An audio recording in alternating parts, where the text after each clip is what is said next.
Hello everyone, and welcome back. Out here on the loneliest roads in the world, truckers carry more than cargo. We carry nights we don't talk about, moments that stayed with us long after the engine cooled, moments that changed the way we look at the dark. If you're here, it means you're ready to ride with us again. Down the highways where radios go silent, headlights catch things that shouldn't be there, and every mile has its own secret. Before we roll into tonight's story, make sure you subscribe so you never miss another true trucker nightmare. And when it's over, drop a comment and tell me what you think really happened out there. Alright, let's shift into the dark. I've run long-haul reefer out of Billings for the better part of 20 years.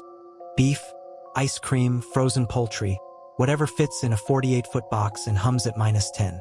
I've driven through blizzards in Montana, high winds in South Dakota, and enough dead-straight Wyoming highway at 3 a.m. to last 3 lifetimes. I'm not a storyteller. I don't believe in ghosts. I believe in tire pressure, logbooks, and keeping your rig between the lines. But there's one stretch of road I won't talk about on the CB, and I won't run it at night anymore. We just call it the mile where the lights died. I was hauling frozen poultry that night, northbound through Wyoming on a run I could do half asleep. Late November, just after midnight. Clear sky, no snow, air sitting right around freezing. The kind of night where the stars feel too close, like someone punched holes in a black sheet and pressed it up against the world. I was in my usual rig then, white Cascadia, 53-foot reefer behind me humming steady. Weight was decent, trailer pulled straight. I'd fueled up back in Casper, topped off my coffee, checked the lights, did my walk around. Everything was normal. The radio was low, CB on channel 19, more out of habit than expectation. Night that dead.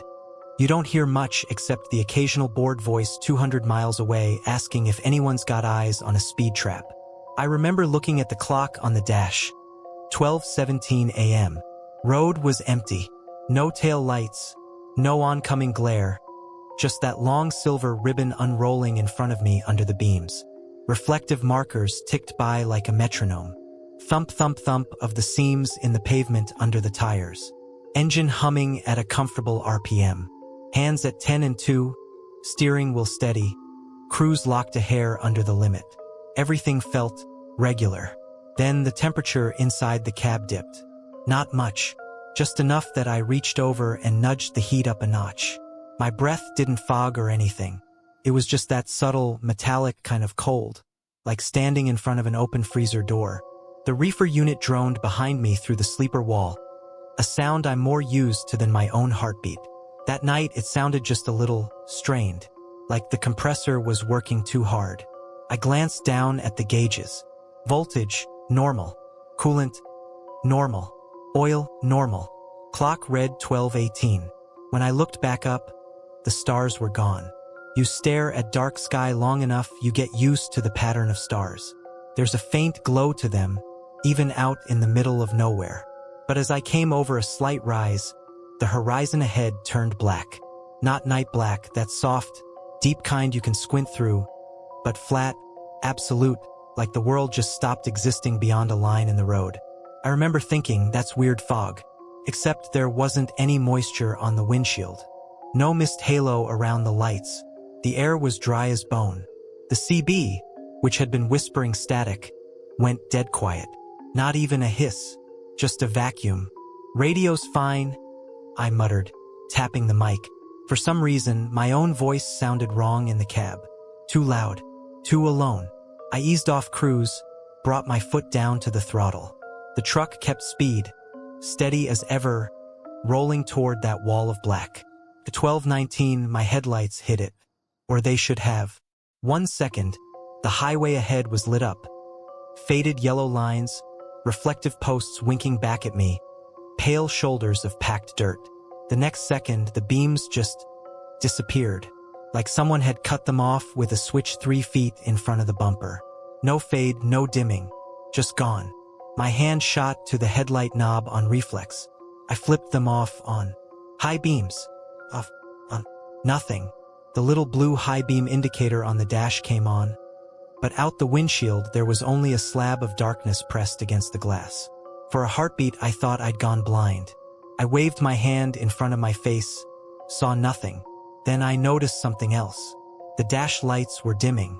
It was like whatever was out there wasn't just swallowing the headlamps. It was drinking the electricity out of the truck. The green glow of the gauges sank to a sickly dull.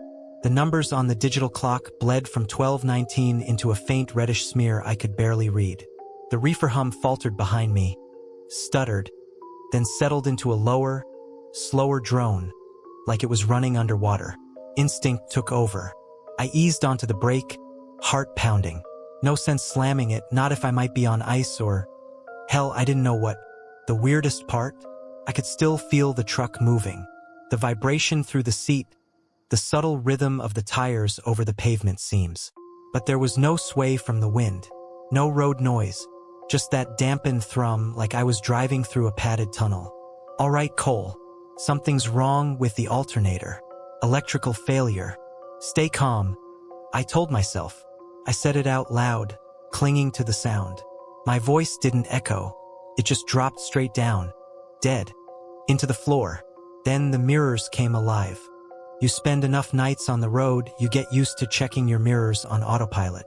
Left, right, quick glances, little flicks of the eyes. Even in the dark, there's usually something, your own trailer, a slice of road, the faint glow of your marker lights. This time, when I glanced at the left mirror, I didn't see reflections. I saw movement.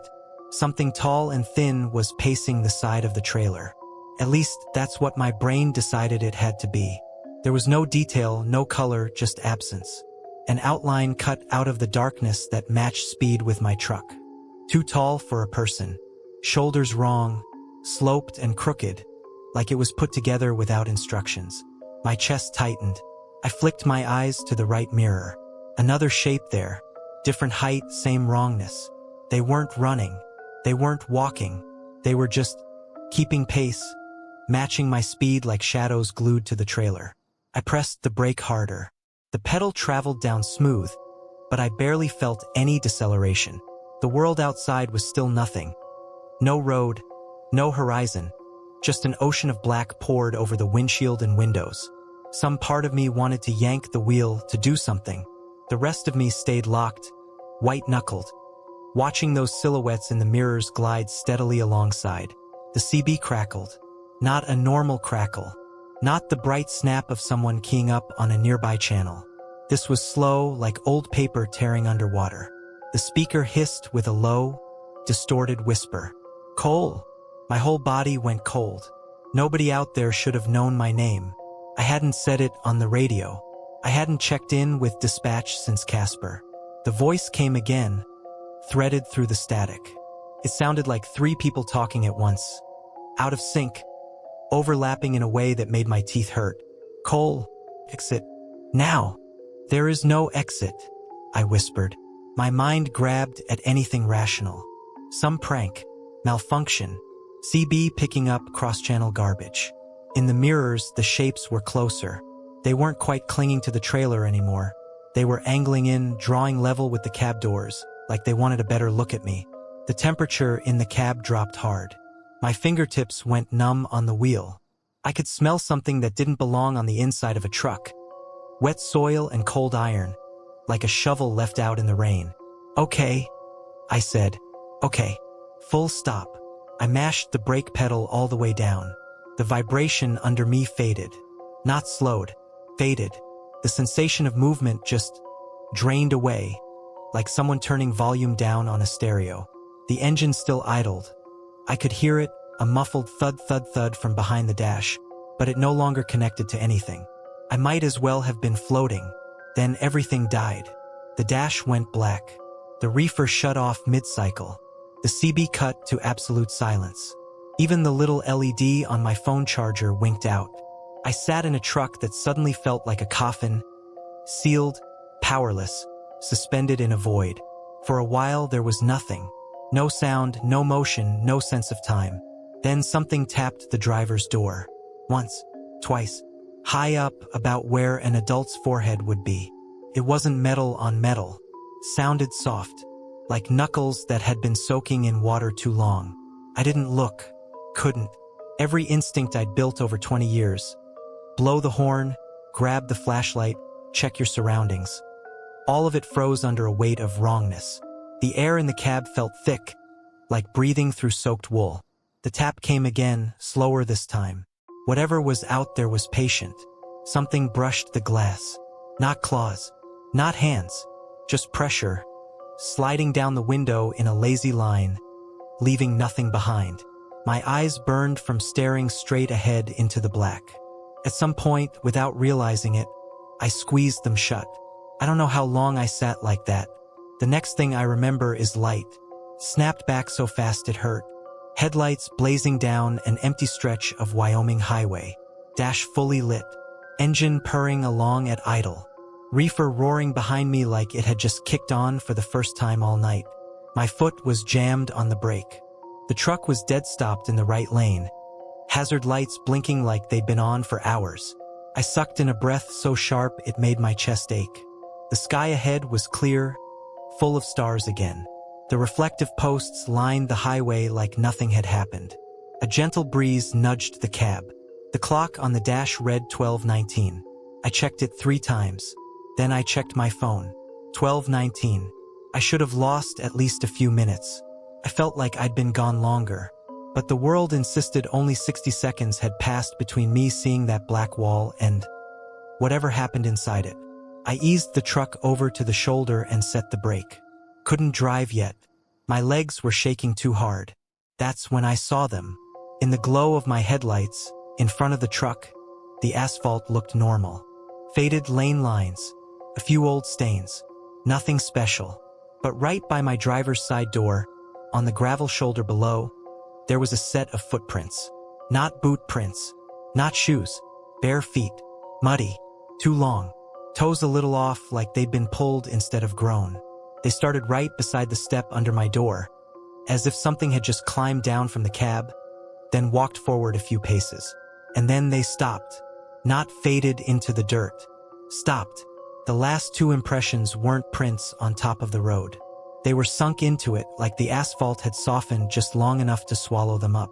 You could see the edges where the tar had bubbled a little, then cooled.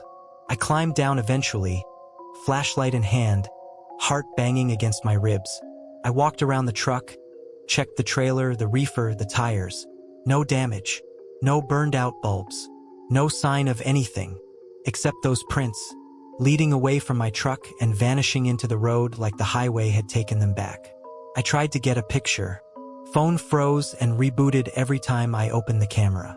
In the morning, when I came back through that stretch in daylight, there was nothing there. Just flat blacktop and wind. You can call it a blackout, a hallucination, a microsleep episode.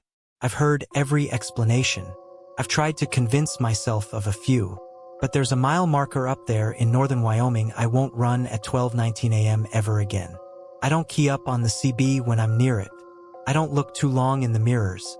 Because once, for exactly 1 minute that left no trace on any clock, something taller than a man stepped out of my truck in the dark and walked back into the road.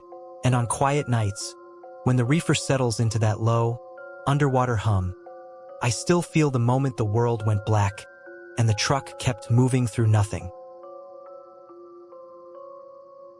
They call it Dead Man's Curve like it's a joke.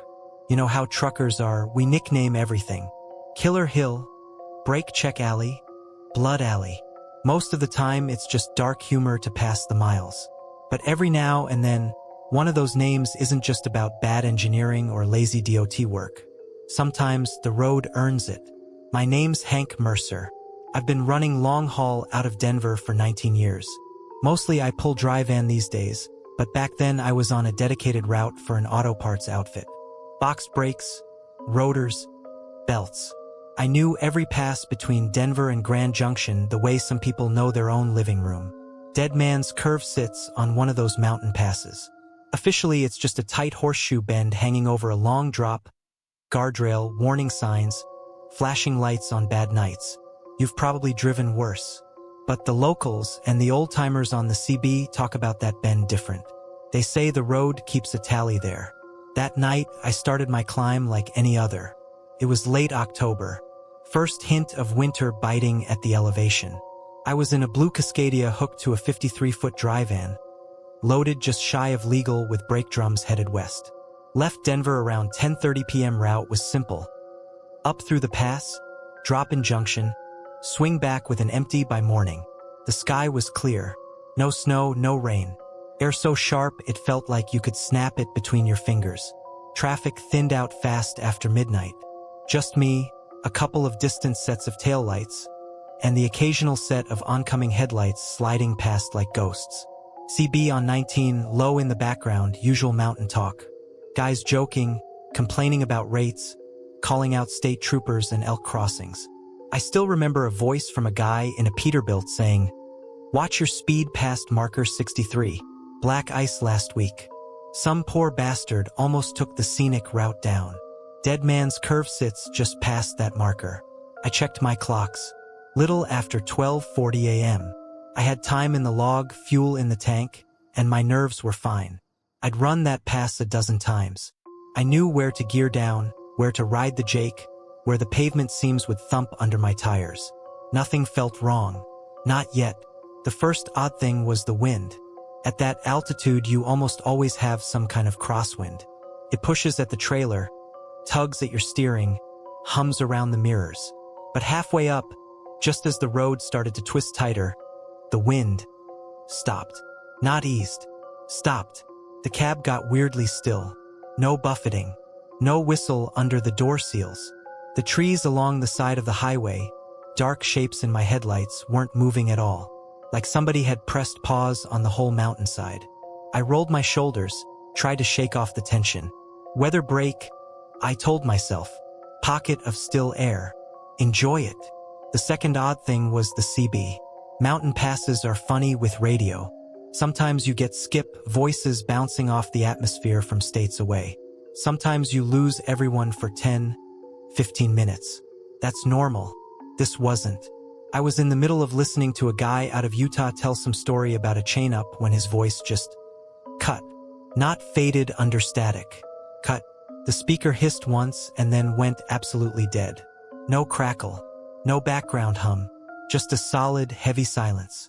I reached over and flicked the squelch knob back and forth. Nothing.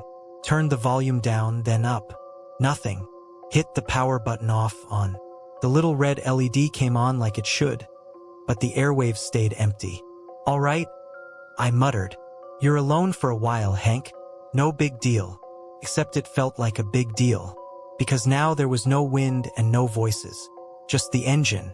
And then I realized I couldn't hear that either. It snuck up on me. You get used to the sound of your own truck. The constant undercurrent of diesel rumble, fan whine, tire noise. It's like breathing. You only really notice it when it stops. I was halfway through a right-hand sweeper, gearing down for the approach to Dead Man's Curve, when this cold thought slid into my brain. It's too quiet. I listened. The engine was turning. I could feel the RPM in the steering wheel, the vibration through the seat. The touch needle showed a solid 1,500. But my ears weren't getting anything. No roar, no whine, no road hiss. Just a muffled, padded kind of nothing, like someone had packed the world in insulation. I took my foot off the throttle. Felt the deceleration. Heard absolutely nothing. Even my breathing sounded wrong, like it was happening in another room. That's when the smell hit. Ozone. The sharp, metallic scent you get right before a lightning strike. Mixed with hot brake dust and something else, wet gravel and rust. Not inside the cab smells. Outside smells. Strong. Like the air itself had shifted inches from my face. Every hair on my arms stood up under my jacket. Dead Man's Curve was less than a quarter-mile ahead. I know that bend. Truckers share stories about it like campfire tales. Years back there was a pileup there, chain reaction on black ice. Couple of trucks went through the guardrail, took four-wheelers with them. They say in winter, if you drive it in the right kind of fog, you can still see twisted metal in the trees far below. So when the sign for the curve flashed in my headlights, big yellow arrow, advisory speed posted, I was ready. I dropped a gear, tapped the brakes gently, flipped the Jake on low. Muscle memory. Except I never heard the Jake. No bark. No engine drag sound. Just the sensation of the truck leaning into the curve. Tires gripping. steering wheel heavy in my hands. I should have been scared out of my mind, but some stubborn part of me kept saying, electrical issue, weird ear thing, keep your head, keep the rig steady. The world outside was pure black and white, pale guardrail reflecting my headlights, strip of road ahead, mountainside dropping into void off my right. Above that, nothing. The stars were gone behind some invisible veil. That's when the CB came to life. No build-up, no static swell, just one hard snap of sound, like someone slapping a sheet of metal, and then a voice in the cab with me. Don't look at the shoulder. Flat, calm, male. Right in my ear, though the mic was hanging by my knee. I damn near jerked the wheel. But the tone of that voice, that's what froze me. It wasn't panicked. It wasn't yelling. It was warning, like a teacher telling a kid not to touch a hot stove. I swallowed, throat dry. Who is this? I said, before my brain reminded me no one could answer if my radio was dead. The CB stayed open. No hiss, no bleed. Just that open channel emptiness you feel more than hear. I kept my eyes pinned on the lines in front of me. White edge, yellow center, curve swinging around the mountain. The smell of ozone got stronger. The air went cold enough my breath smoked. Don't look at the shoulder. Same voice, same exact words. No extra hiss under it, no echo, like it was being played back from a tape. My palms were slick on the wheel. The right side of the truck seemed to lean a little heavier toward the drop. My mind locked onto that empty space over the guardrail and started filling it with all the things I didn't want to imagine. I told myself, ignore it. Keep the truck straight. You're in a bad spot for games. And maybe I would have. Maybe I could have kept looking straight ahead, if the figures hadn't started showing up in my peripheral vision. At first I thought they were mile markers or posts, or maybe tree stumps spaced evenly down the shoulder. But mile markers don't kneel. There, just at the edge of my headlights spill, along the outside of the curve where the asphalt crumbles into gravel and then into empty air, I saw shapes. Darker than the dark around them. Human height or a little shorter, hunched, still. 1, 2, 3, then more.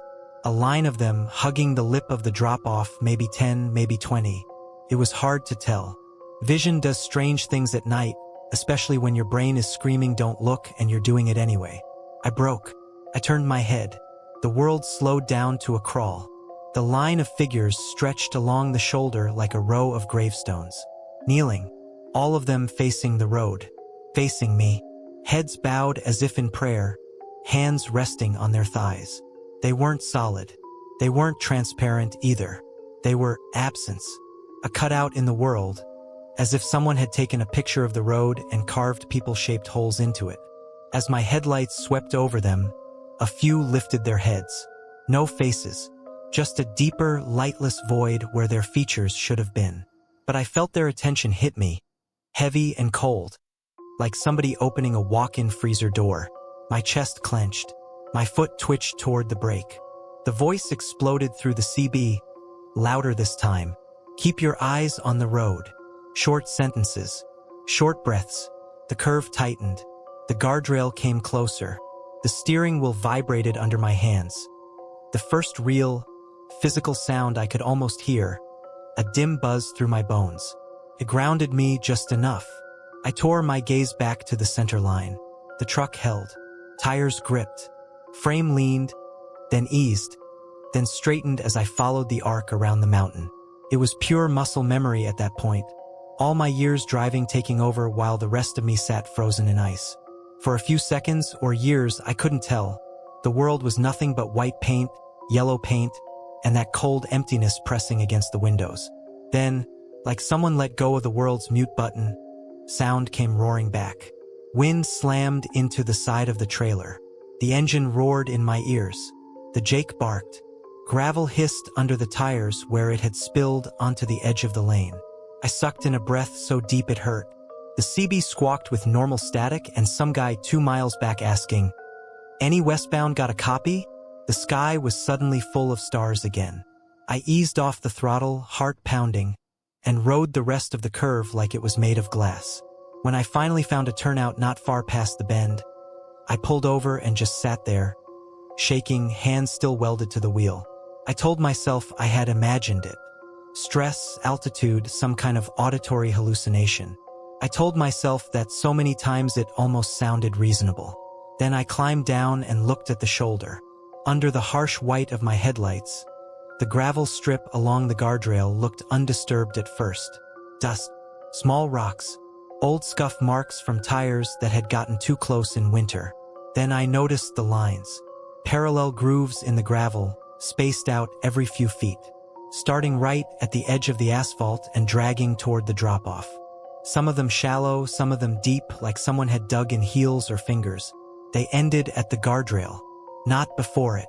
At it, the metal itself had faint streaks, long and thin, like something had been pulled against it over and over. Not fresh, old. Rust had grown along some of the marks. The hair on the back of my neck prickled. I stepped closer, boots crunching in the gravel. The air still had a faint smell of ozone, underneath the usual truck exhaust and cold pine. I thought about those kneeling figures, heads bowed, hands on their thighs, waiting at the edge. I looked up and down the shoulder. The drag marks continued, evenly spaced, disappearing around the curve. I didn't stay to follow them. I've run a lot of mountain roads since that night. I've heard more stories at truck stop counters and in dingy lounges than I can count. Lights that follow you, phantom brake lights around blind corners, dead dispatchers checking in years after they're gone. But Dead Man's Curve? I don't run it at night anymore. If I have to, I route around, burn the extra fuel, take the hit on my clock. Dispatch thinks it's superstition. Maybe it is. All I know is, that night the mountain took the world sound away and left me alone with a voice on the CB that knew exactly where I was looking. And now, whenever I'm on a high pass and the wind dies, and the radio goes a little too quiet, I keep my eyes locked dead ahead. Because somewhere up there, along a cold strip of Colorado asphalt, something's still kneeling at the edge, heads bowed, waiting for the next driver who can't resist looking at the shoulder. You run Highway 95 enough times, you start to think the desert knows you. Not in some poetic way. I mean, it learns your habits. It knows when you like to push past midnight, when you'll pull off for coffee, when you'll tell yourself just 30 more miles, and end up driving another 100 in the dark. My name's Ray Dalton. 22 years long haul. Reefers, dry vans, hazmat tankers when the money's good. But most of my mileage, the stuff carved into my bones, is Nevada desert at stupid o'clock in the morning. Vegas up to Fallon, Fernley, Reno. I've run that stretch more times than I can count. If you've ever fueled up in Beatty, passed through Goldfield, or watched Tonopah's lights float up out of the dark like some mirage, you've probably shared a piece of road with me and not known it. We tell stories out there. Ghost hitchhikers, phantom lights over the ranges, old mines still breathing under the sand. I laughed at most of it. Desert plays tricks on tired eyes. Heat, distance, exhaustion. That's all. Then came the night the fog rolled in. Black fog. And I stopped laughing. It was late February.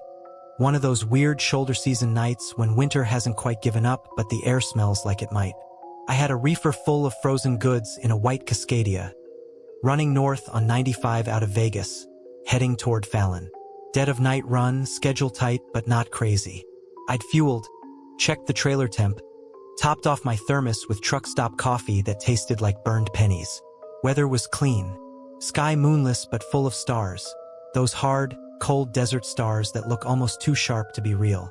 The kind of night where you can see the outline of the mountains in the distance like huge black teeth. CB was on 19 low. Couple of guys chatting about a wreck down closer to Henderson. One loner humming into his mic. Like always, I rolled with the windows cracked a hair for fresh air. Cold, but it kept me awake. By the time I passed through Beatty and left the gas station glow behind, it was pushing 2:30 a.m. The desert opened up around me, wide, empty, patient. First sign of anything off was the wind. Nevada nights usually have some movement. A cross breeze, a gust, something. That night, around the time the clock on my dash blinked 3:10 a.m., everything just settled. No buffeting on the trailer. No whistle past the mirrors. Outside the glass, the scrub and rock flew past, but it all looked too still, like scenery painted on a wall. The second sign was the smell.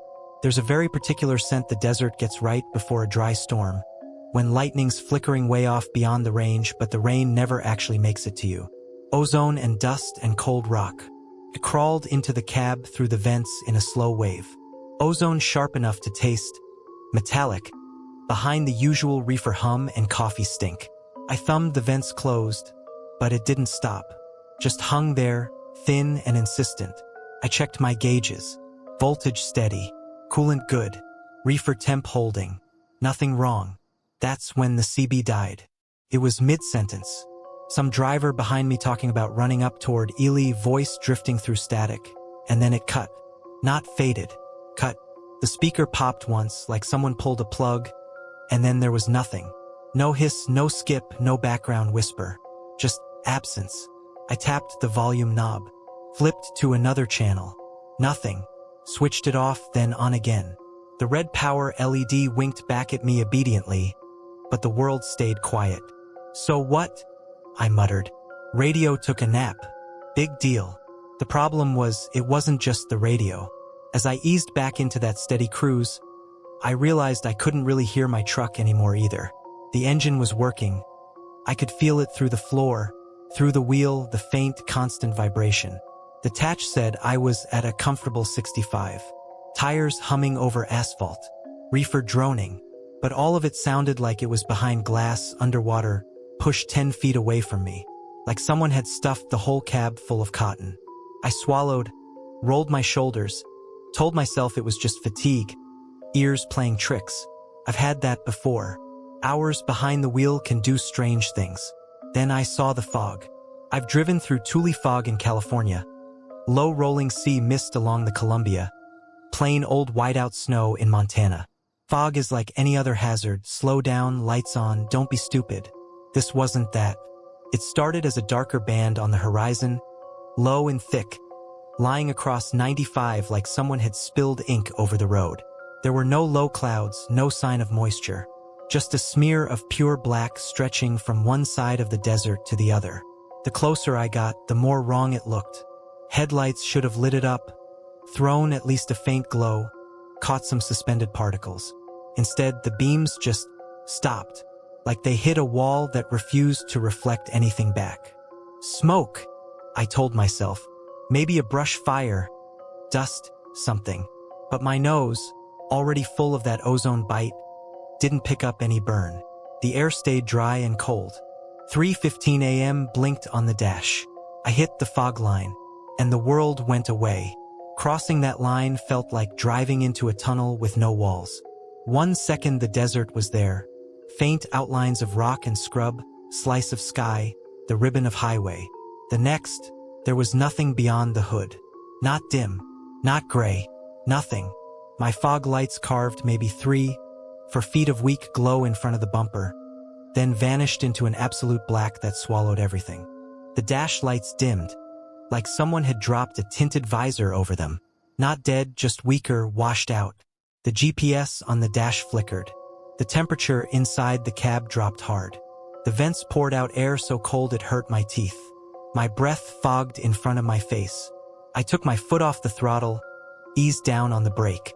The truck responded. I could feel the deceleration press me gently against the belt, but I couldn't hear it.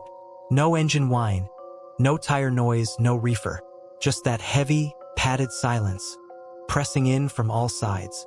Okay, I said, voice sounding too loud in the muffled air. Okay, visibility 0. You've done this before. Stay straight, stay slow. My hands were locked on the wheel. I watched the faint ghost of the center line appear and disappear inches from the bumper. The only proof the road was still under me. Then something scraped along the trailer. It started on the passenger side. A long, slow drag across the aluminum, like a tree branch running along the length of the box.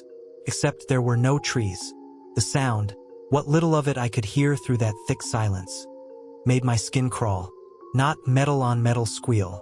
More like claws on wet cardboard. Soft, tearing, wrong. It moved from front to back. Then again, lower this time. Then up higher, like whatever it was feeling its way along, searching for a seam. The reefer unit shuddered behind me. For a second, the hum faltered, dropped to a lower pitch, like something heavy had leaned against the back doors. My fingers went numb around the wheel. I kept telling myself wind, debris, hallucination, anything. But there was no wind, and debris doesn't crawl. I risked a glance at the right mirror. Nothing. Just the black pressed up against the glass like oil. Left mirror. Same. A moving wall of emptiness, so close it felt like if I rolled down the window it would spill in. Then the GPS beeped. I looked down. The little truck icon that should have been marching steadily along the line of Highway 95 was nowhere near it. The map had zoomed out on its own, the way it does when you miss an exit, only worse. The bright freeway line of 95 shrank, slid sideways. My truck was just floating. A little arrow sitting in the middle of tan nothing, miles away from any marked road. The GPS screen glitched, flickered between map and gray static for a second, then froze. Position lost, it said in block letters. I stared at it, dread sliding through my gut. The steering wheel was still solid under my hands. I could still feel the faint rhythm of pavement seams under the tires. But according to the only piece of tech I had telling me where I wasn't anywhere. The CB crackled once. A burst of static, sharp enough to make me flinch. Then a voice slid through. Thin, high, like it was coming from the end of a long metal pipe. Stop. Just that one word. Child's voice. Every instinct screamed at me to keep rolling, but my body betrayed me. My foot eased down. I felt the truck's weight shift, settle, brake pads biting. The center line in front of me stopped stuttering past. For a heartbeat, the world was perfectly still. The scraping on the trailer stopped. My ears popped like pressure equalizing in a plane. Then the black fog thinned all at once, like smoke sucked away by an invisible vent. And I wasn't on the highway anymore. I was parked on a narrow strip of cracked asphalt, maybe 1 lane and a half wide, edges crumbling into sand. No markings, no reflectors, just an old service road stretching off into the dark in either direction. The engine was off. The dash was dark, except for the faint glow of the clock showing 3:15 a.m., like no time had passed at all. My keys were in my hand, not in the ignition. In my hand, fingers curled so tight around them, the edges had bitten little half-moons into my palm. For a few seconds, my brain refused to process any of it. I sat there, belt on, feet flat on the mat, one hand on the wheel, the other wrapped around my keys, with no memory of ever shutting the truck down. The silence out there was different. Not padded, not muffled, just desert quiet. A faint breath of wind over sand, the distant tick of cooling metal from the engine bay, the soft drip of condensation somewhere under the trailer. My heart hammered in my ears. Slowly, every movement deliberate, I lifted my eyes to the windshield. That's when I saw the handprint. It was low on the glass, just above the line where the defroster grid ends. Small, too small to be an adult's. 5 fingers splayed wide, palm pressed flat, perfectly formed in a thin layer of frost that covered the inside of the windshield. Inside, I reached out with shaking fingers. The cold bit my skin before I even touched it, air in the cab still icy. When I finally laid my hand over the print, it swallowed my palm. The fingers ended well below mine, each one tapered, delicate. The frost around it was already starting to melt where my breath hit the glass. But the handprint stayed sharp, like it was colder than the rest of the window, clinging to the glass a little longer. There was a faint smell in the cab under the ozone. Damp wool and something sweet, like old candy. A smell that didn't belong in a reefer rig in the middle of the Nevada desert at 3:15 in the morning. My stomach turned. I don't remember deciding to move. I just remember the next few minutes in broken snapshots. Key in the ignition, engine coughing to life, dash flaring back up, GPS rebooting. The map blinked, recalculated, and showed my little truck icon sitting on a thin, unnamed gray line a few miles off Highway 95, tied into nothing. I eased forward, found a turn, followed that crumbling stretch of asphalt until it spat me back onto the real road like I'd never left. The CB came back halfway to Tonopah, Some guy out of Pahrump asking about road conditions. My voice sounded normal when I answered. I even made a joke. I didn't mention the fog, or the GPS, or the child's handprint that stayed on my windshield until sunrise, long after the rest of the frost had melted away. I went back through that stretch in daylight once, a couple weeks later, just to prove to myself it was nothing. The sky was a clean blue dome, heat already starting to shimmer off the rocks. I watched the GPS like a hawk. The little service road didn't exist on the map. When I pulled over near where the arrow had glitched that night and scanned the horizon, all I saw was scrub and rock and an empty, pale strip of 95 cutting through it. No turnoff, no old pavement, no sign anyone had ever poured concrete out there. I've heard stories since. Other drivers talking, late night, quiet voices on the CB. Black cloud over 95 near Tonopah. Radios cutting, time skipping, a kid laughing through the speaker. They never say much.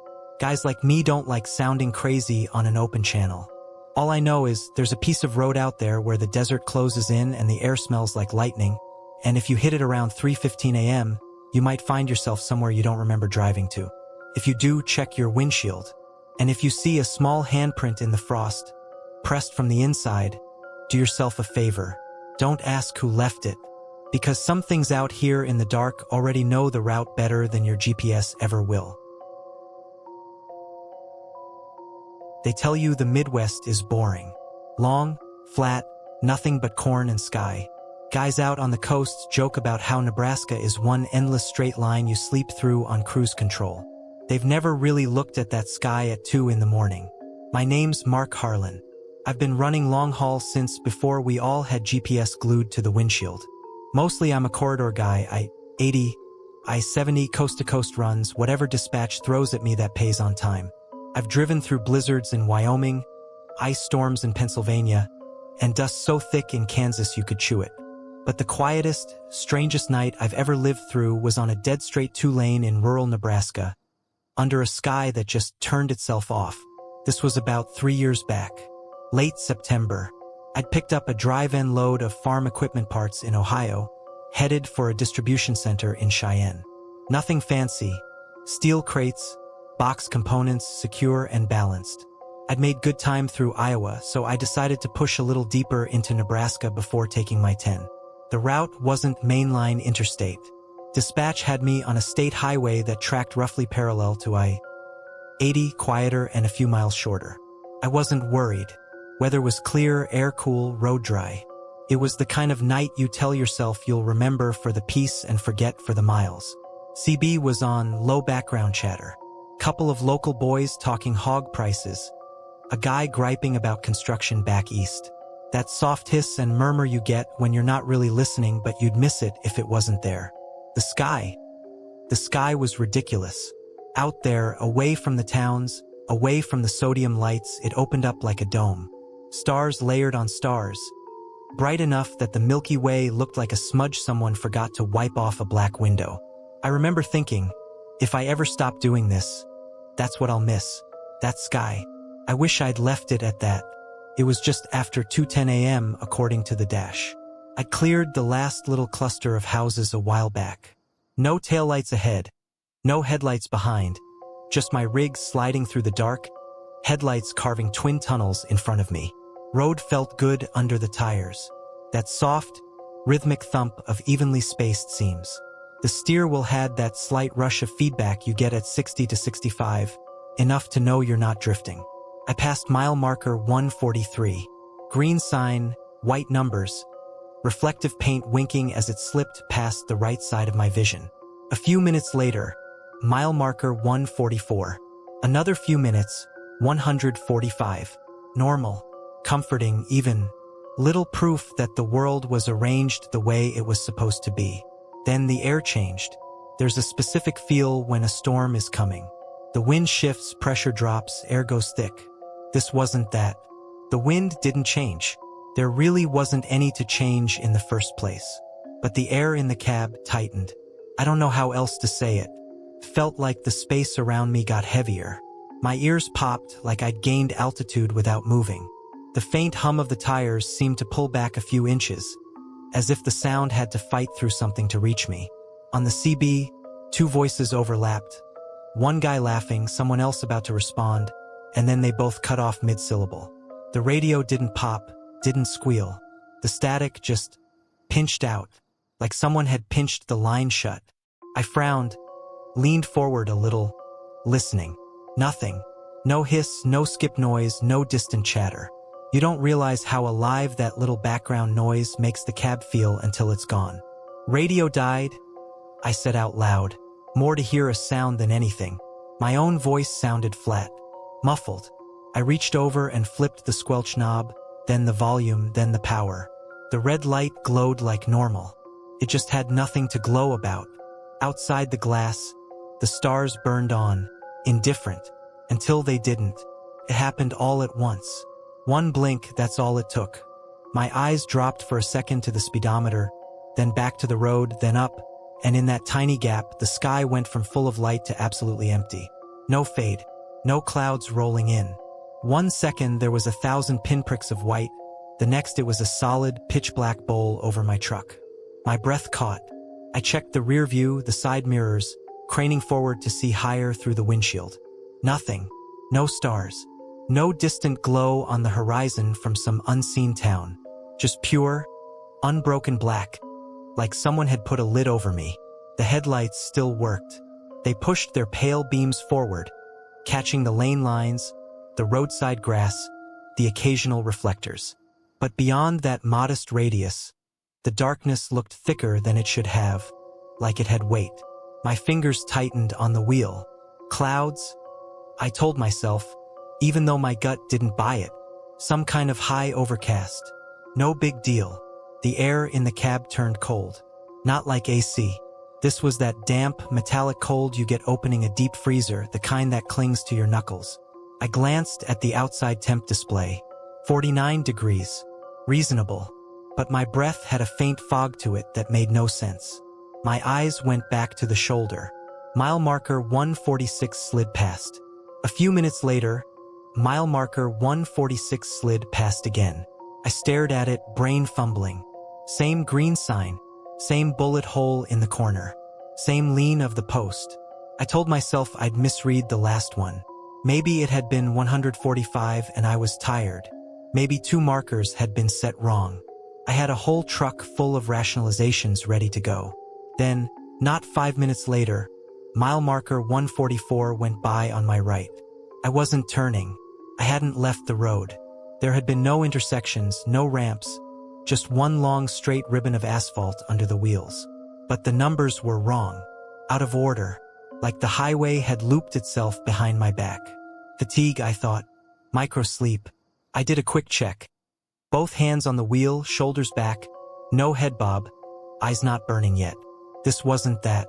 The dash clock still crept forward. Steady seconds. 2:19. 2:21. 2:24. But out between the flaring headlights and that lightless bowl above, the world felt unmoored. That's when the road began to move. I know how that sounds. Roads don't move. My brain still flinches at the phrase. But there it is. The white line on my left didn't hold steady in its usual place. It wavered just a little like heat shimmer. Then it eased closer to the center. The dashed yellow line bulged.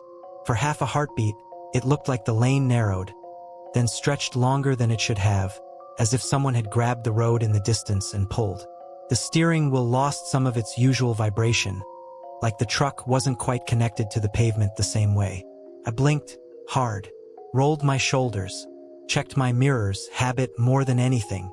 The trailer was back there, sitting true. But in the reflection, the road behind looked the same as ahead. Narrow beam of light, then a slab of pure black. No red marker lights from other vehicles. No faint glow of a far-off farmhouse. Just me, a strip of manufactured ground, and whatever had turned the sky off. I was mid-thought, just get to the next town, just find a lit intersection, something normal, when the figure walked across the road. It stepped into my headlights from the right shoulder, just beyond the reach of the beams, and crossed toward the left. Calling it a figure is about as specific as I can get. It was man-shaped in the basic ways: head, shoulders, arms, legs. average height, average build. But it was made of nothing. Not shadow in the way you're thinking. Not the dark silhouette of a real body blocking light. This was subtraction. A shape where even the notion of light was missing. The beams hit it and didn't bounce. It was like someone had cut that piece out of the world with a razor and left a hole there. It walked with slow, steady strides. No limp, no hurry. Arms at its sides, head slightly bowed. Like a guy crossing a street in a town he'd walked through his whole life. I didn't hear its footsteps. The truck didn't react. The steering stayed light. No bump, no rise, no impact. The smell of ozone jumped, sharp enough to sting the inside of my nose. I should have hit the brakes, laid on the horn, swerved, done something. Instead, I watched, hands locked on the wheel, as my rig rolled right through where it had been. No contact, no resistance. The figure passed through the light, through the lane, and out the other side like a hole moving through fog. As it reached the left shoulder, it turned its head. Couldn't see a face, just deeper black where features ought to be. But the sense of being looked at hit me like the cold outside had punched through the glass. The wheel vibrated harder under my palms. The road lines snapped back into place, sharp and stable. The figure stepped off the asphalt and vanished into the dark, as if there was nothing for it to stand on beyond the edge of the beams. The next second, the stars came back.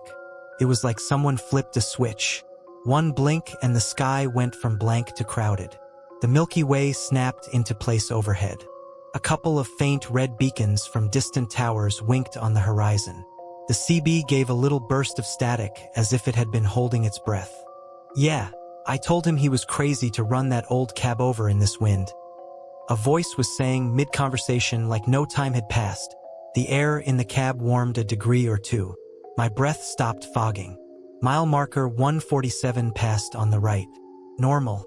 I drove the next few miles in a kind of numb fugue, every muscle tight, waiting for something else to fold wrong. Nothing did. The road became just road again. The wheels hummed. A pickup passed me going the opposite way, headlights flaring then fading. At the first truck stop with a decent lot, I pulled in. Under the harsh fluorescent lights, surrounded by idling engines and the faint smell of diesel and fryer grease. The whole thing started to feel like a story I'd made up to keep myself awake. Then I checked my dash cam. I don't run anything fancy, just a basic forward-facing unit hardwired to come on with the ignition. It records in loops, keeps the last chunk of time unless I mark it. Hands still shaking a little, I scrolled back to around 2:20 a.m. when the sky died. The video showed the highway, the beams of my headlights, the faint markings.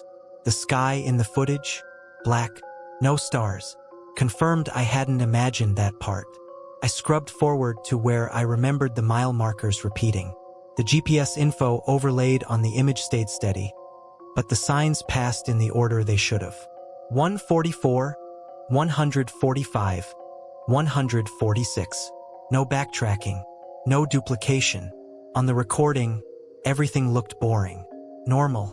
My tongue felt thick. I kept going, fast-forwarding until I reached the moment that thing walked across the road. On the video, nothing. Just empty highway sliding past. No strange shape. No figure. No glitch even. The truck rolled along like any other night. I was about to shut it off, chalk the whole thing up to some stress dream that had bled into waking life, when something flickered at the very end of the file.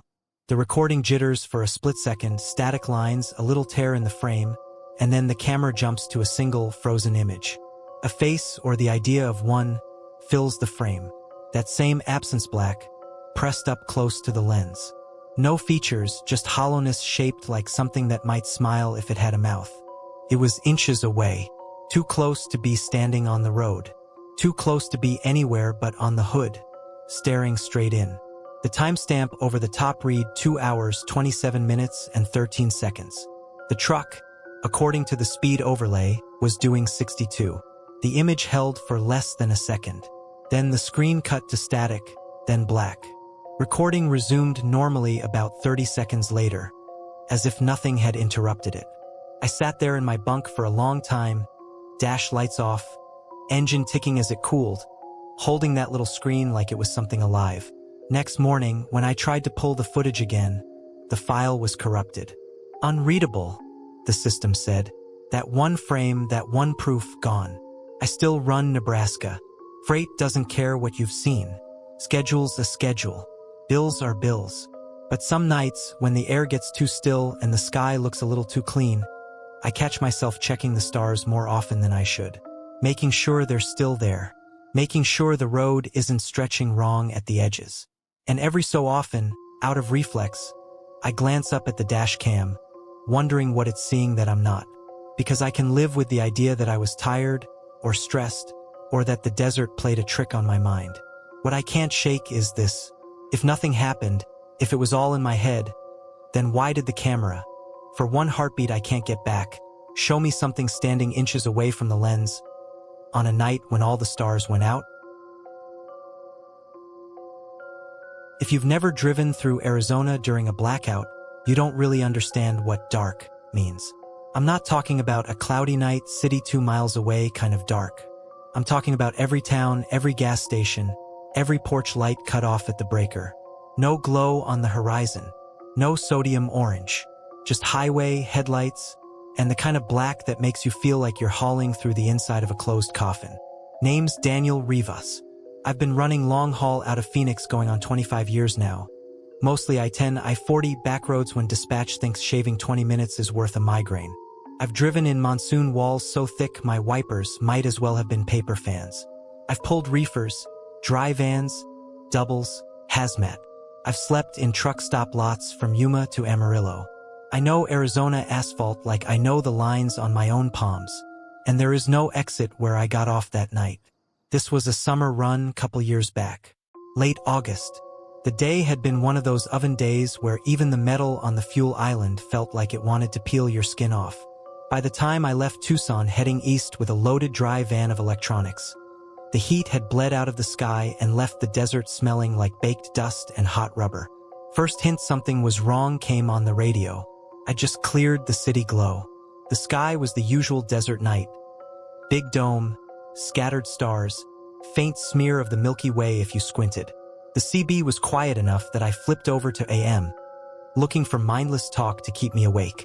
Every station I landed on was the same. Statewide power interruption crews are assessing. Stay off the roads if possible. I smirked at that. Yeah, right? I said to myself. Tell a fleet of trucks to stay off the road. Didn't think much of it at first. You hear about grid issues all the time. Rolling outages.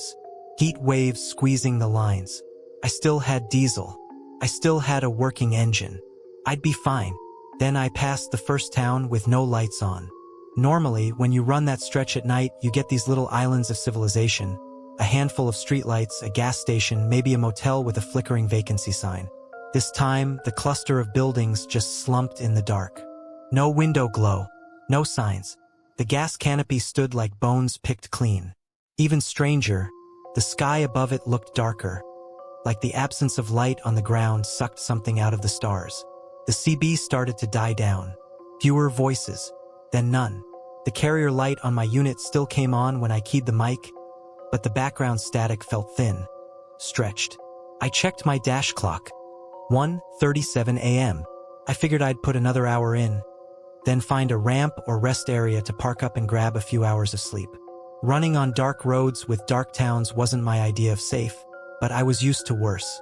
By 2:10 a.m. I was alone. No headlights ahead, no taillights behind. Just me, my Cascadia, and a drive and humming along behind. The world got quieter than it had any right to be. If you drive enough, you learn the normal sounds. Engine rumble, tires hissing over asphalt, a bit of wind shouldering the cab. That night, those sounds felt like they'd been wrapped in cotton. I could feel the steering wheel vibrating, hear the engine if I concentrated, but there was distance to it. Like my ears were half a second behind the rest of me. The air through the vents cooled down more than it should have, too. Outside temp gauge said upper 70s. Inside felt like someone had left a fridge door open. My fingertips went cold on the wheel. I told myself it was the blackout messing with me. No visual reference points, no town lights, just a sense of being nowhere. The kind of thing that makes your brain invent problems. Then I saw the exit. It appeared out of the dark with no rhythm. No approach signs. No gas, food, lodging 1 mile. Just a green board snapping into the headlights on the right. Exit 247. White letters under it blurred by dust and age. It looked tired. The reflective paint was duller than it should have been. The metal post leaned a hair. My GPS didn't think it existed. On the screen, the blue arrow that was my truck marched along I-10, clean and unbothered. No little dashed line showing a ramp. No icon. No next right. Just open interstate. Old exit, I decided. Some frontage road they closed. Map never updated. But the ramp was there, plain as anything. A gentle curve leading down into the dark desert, guardrails, shoulder strip, everything. And just up ahead, a small blue sign with the silhouette of a bed and fork and knife. Services. The blackout meant the big truck stops might be dead. No pumps, no working bathrooms. The idea of a little out-of-the-way place, maybe with a generator, maybe with a lot I could disappear into for a few hours. It pulled at me. I put on my right blinker.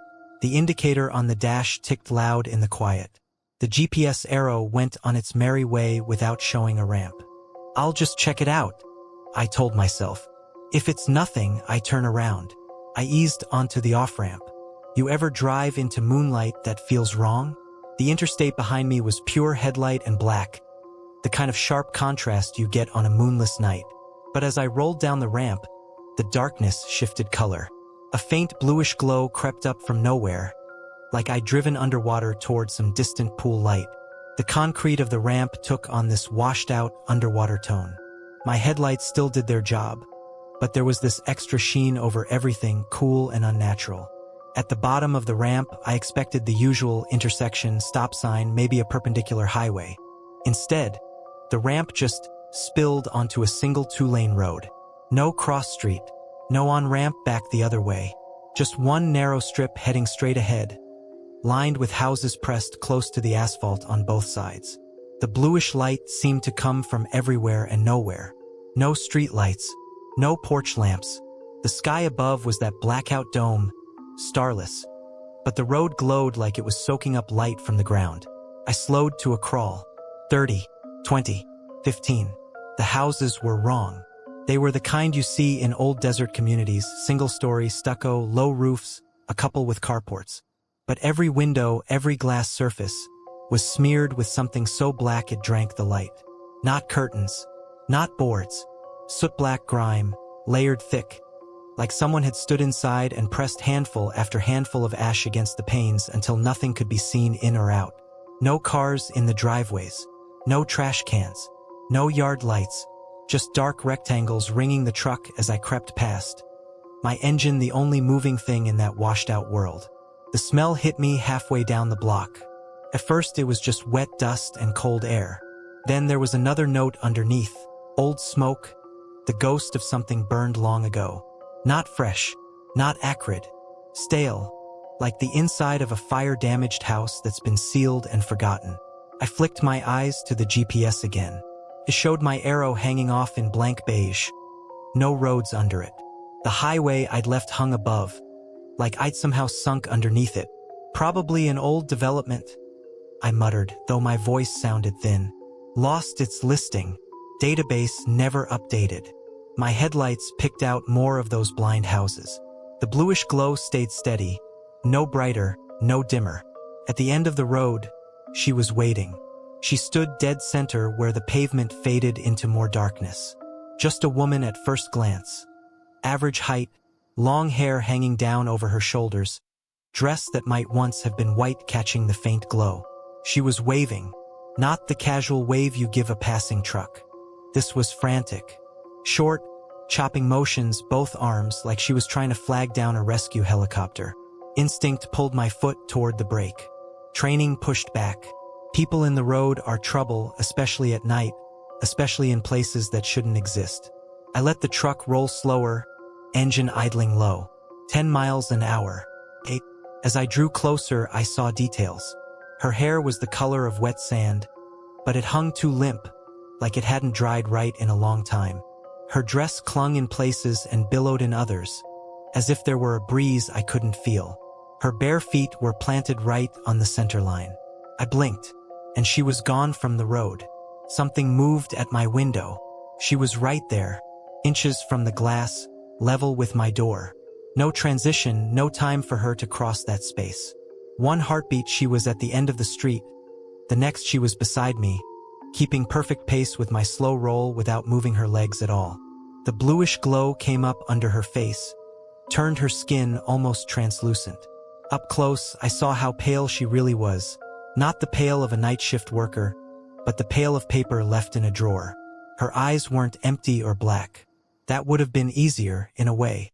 No, they were normal eyes, brown and wide, full of something like exhaustion soaked in salt water. Her lips were cracked. There was soot along her hairline like someone had tried to wipe it off and failed. I couldn't hear her footsteps.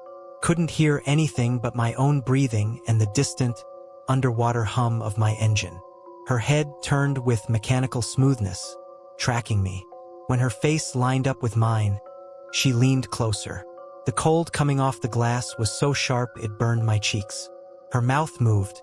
When her words got through the cab, they were barely sound at all. Take me back.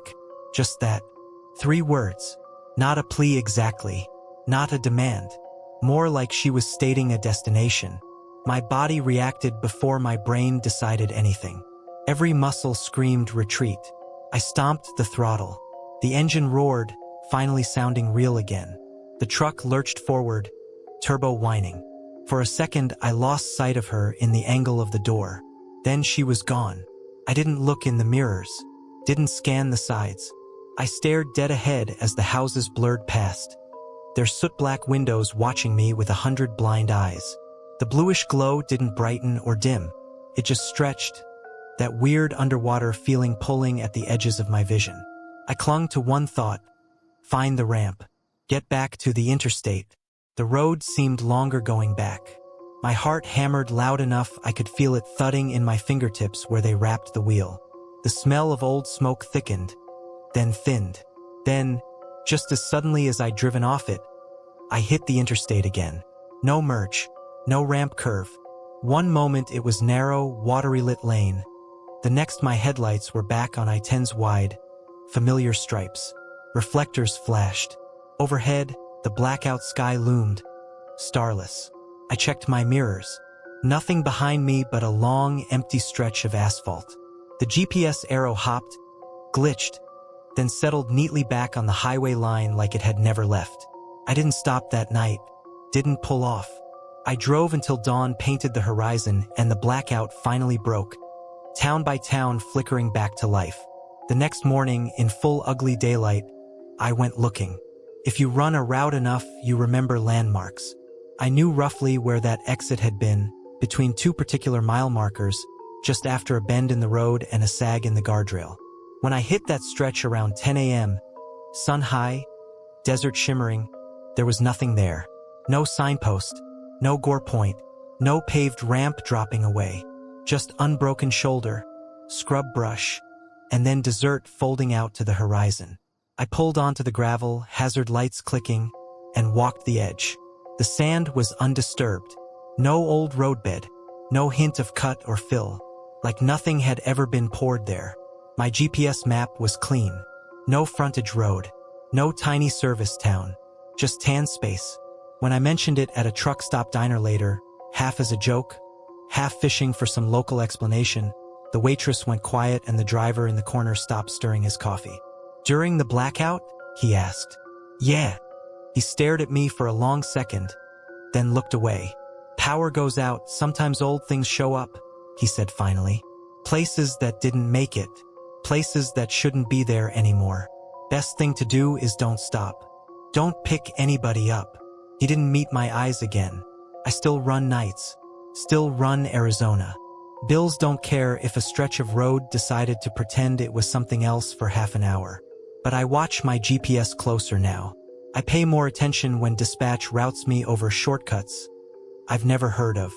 And once in a while, out of the corner of my eye, I think I see an exit sign where there shouldn't be one, green board, leaning post, promise of a way out. I don't take it, because I can't shake the feeling that somewhere off the map there's a dead street lined with blinded houses and a woman standing in that faint, bluish not moonlight, waving down whatever driver is tired enough, curious enough, lonely enough to fall for it. And if I ever do come across her again, close enough to see the soot at her hairline and the crack in her lips, I know exactly what she'll whisper through the glass. Take me back. I just don't think I'd like where back is. I've been hauling up and down the Midwest for just about 28 years now.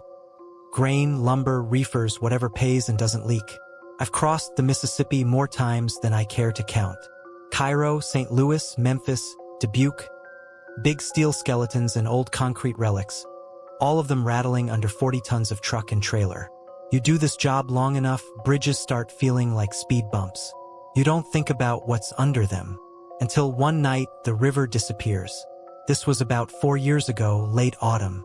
I was running night freight eastbound, taking an older bridge across the Mississippi, the kind with rust stains in the girders, narrow lanes, and a low, constant hum when the wind cuts through the trusses just right. I had a standard setup that night. Red Cascadia, drive-in loaded with boxed hardware, about 30,000 in the box. Weather was clear and cold. The kind of cold that makes the sky look too sharp. Lights from distant houses hanging in the air like pins. I'd picked up in Kansas City, aiming to hit a distribution center on the far side of the river by morning. Dispatch had me on a tight schedule, but nothing impossible. I'd driven tired before. This wasn't that. I'd had a solid nap earlier, fresh coffee in the cup holder, CB on low. Winds picking up over the bridge, some driver said on 19 as I approached the west approach. Watch your lanes, eastbound. I glanced at the flags along the roadside. They barely stirred. Copy that, I answered, more out of habit than concern. The approach ramp curved up, and the skeleton of the bridge rose in my headlights, a lattice of black steel against a dark sky. The river below was just a silver hint between shadows, catching stray reflections from the town lights downstream.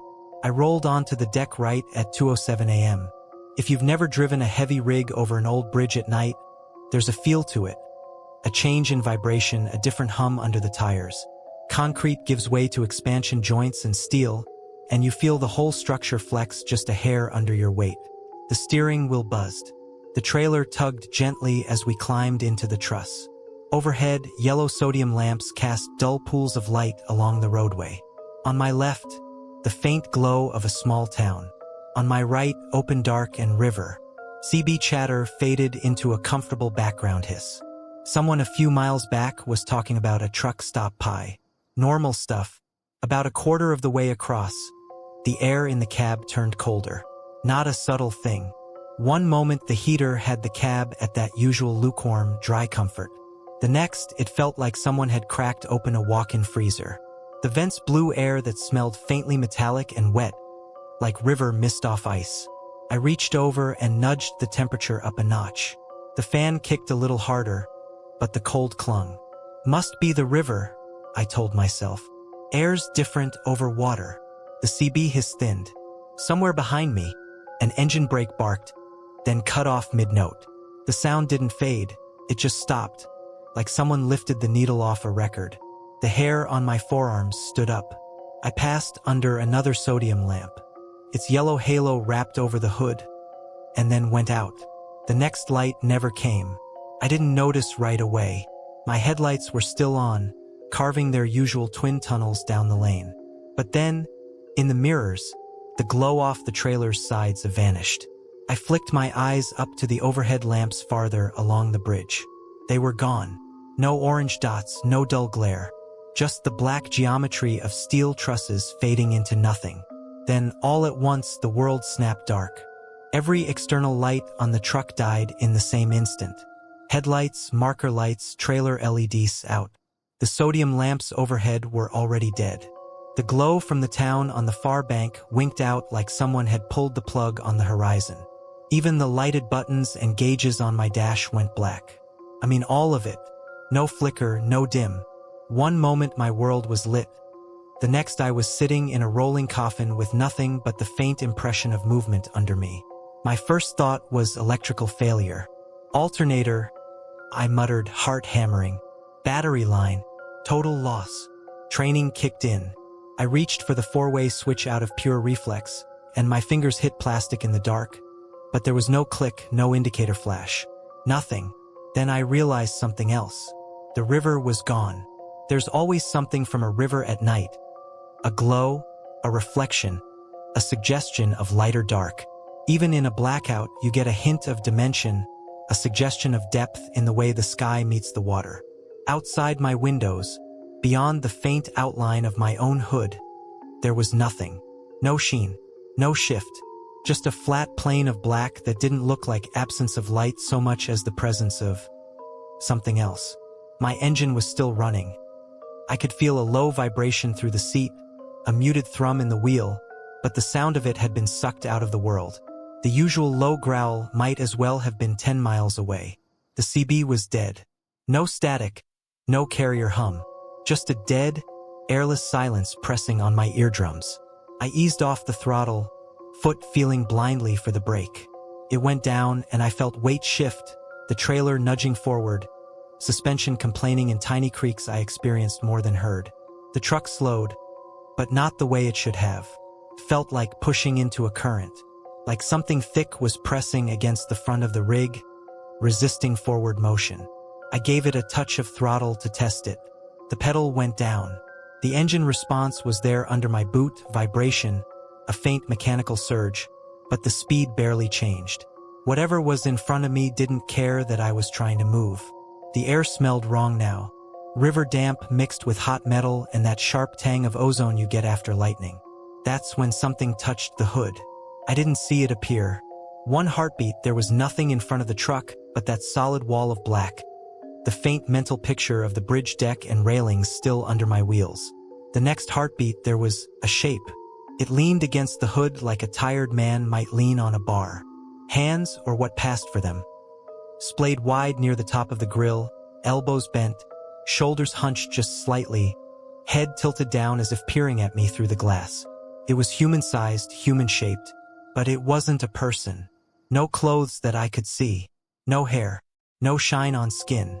It was made of the same black that had swallowed the river and the sky. Not a body in front of light, but a body instead of light. My eyes kept sliding off it, trying to fill in details that weren't there. Where the face should have been, there was only a smooth oval of darkness. No eyes, no nose, no mouth. Just the suggestion of a front-facing surface that my mind insisted had features, even if my eyes refused to report them. The truck slowed further, the frame shuddering in tiny, controlled protests. The thing's hands pressed into the metal just above the bumper. I watched the hood dip an inch, like something heavy had settled on it. Ice crawled up my spine. Every survival instinct screamed to throw it in reverse, hit the horn, do anything. I couldn't move. My hands were welded to the wheel, fingers numb and tingling. My breath came shallow and loud in the vacuum-still cab. The thing leaned in, fraction by fraction, as if testing how much weight I could handle. Then the hood dented. It didn't crumple in some dramatic, metal-peeling crash. There was no sound of impact, no crunch. The steel simply gave. 5 shallow impressions bloomed under those splayed hands. Dim shapes in the faint, impossible not light. Not sharp, not punched in. Pressed, like wet clay yielding under deliberate fingers. The truck's forward motion slowed to almost nothing. I felt the weight of the trailer nudging behind me, all that momentum throttled by something no one ever put in a CDL manual. The smell of the river intensified, but there was something else in it now. Cold, stale water, like the inside of an old boat pulled from a muddy bank. Time went strange.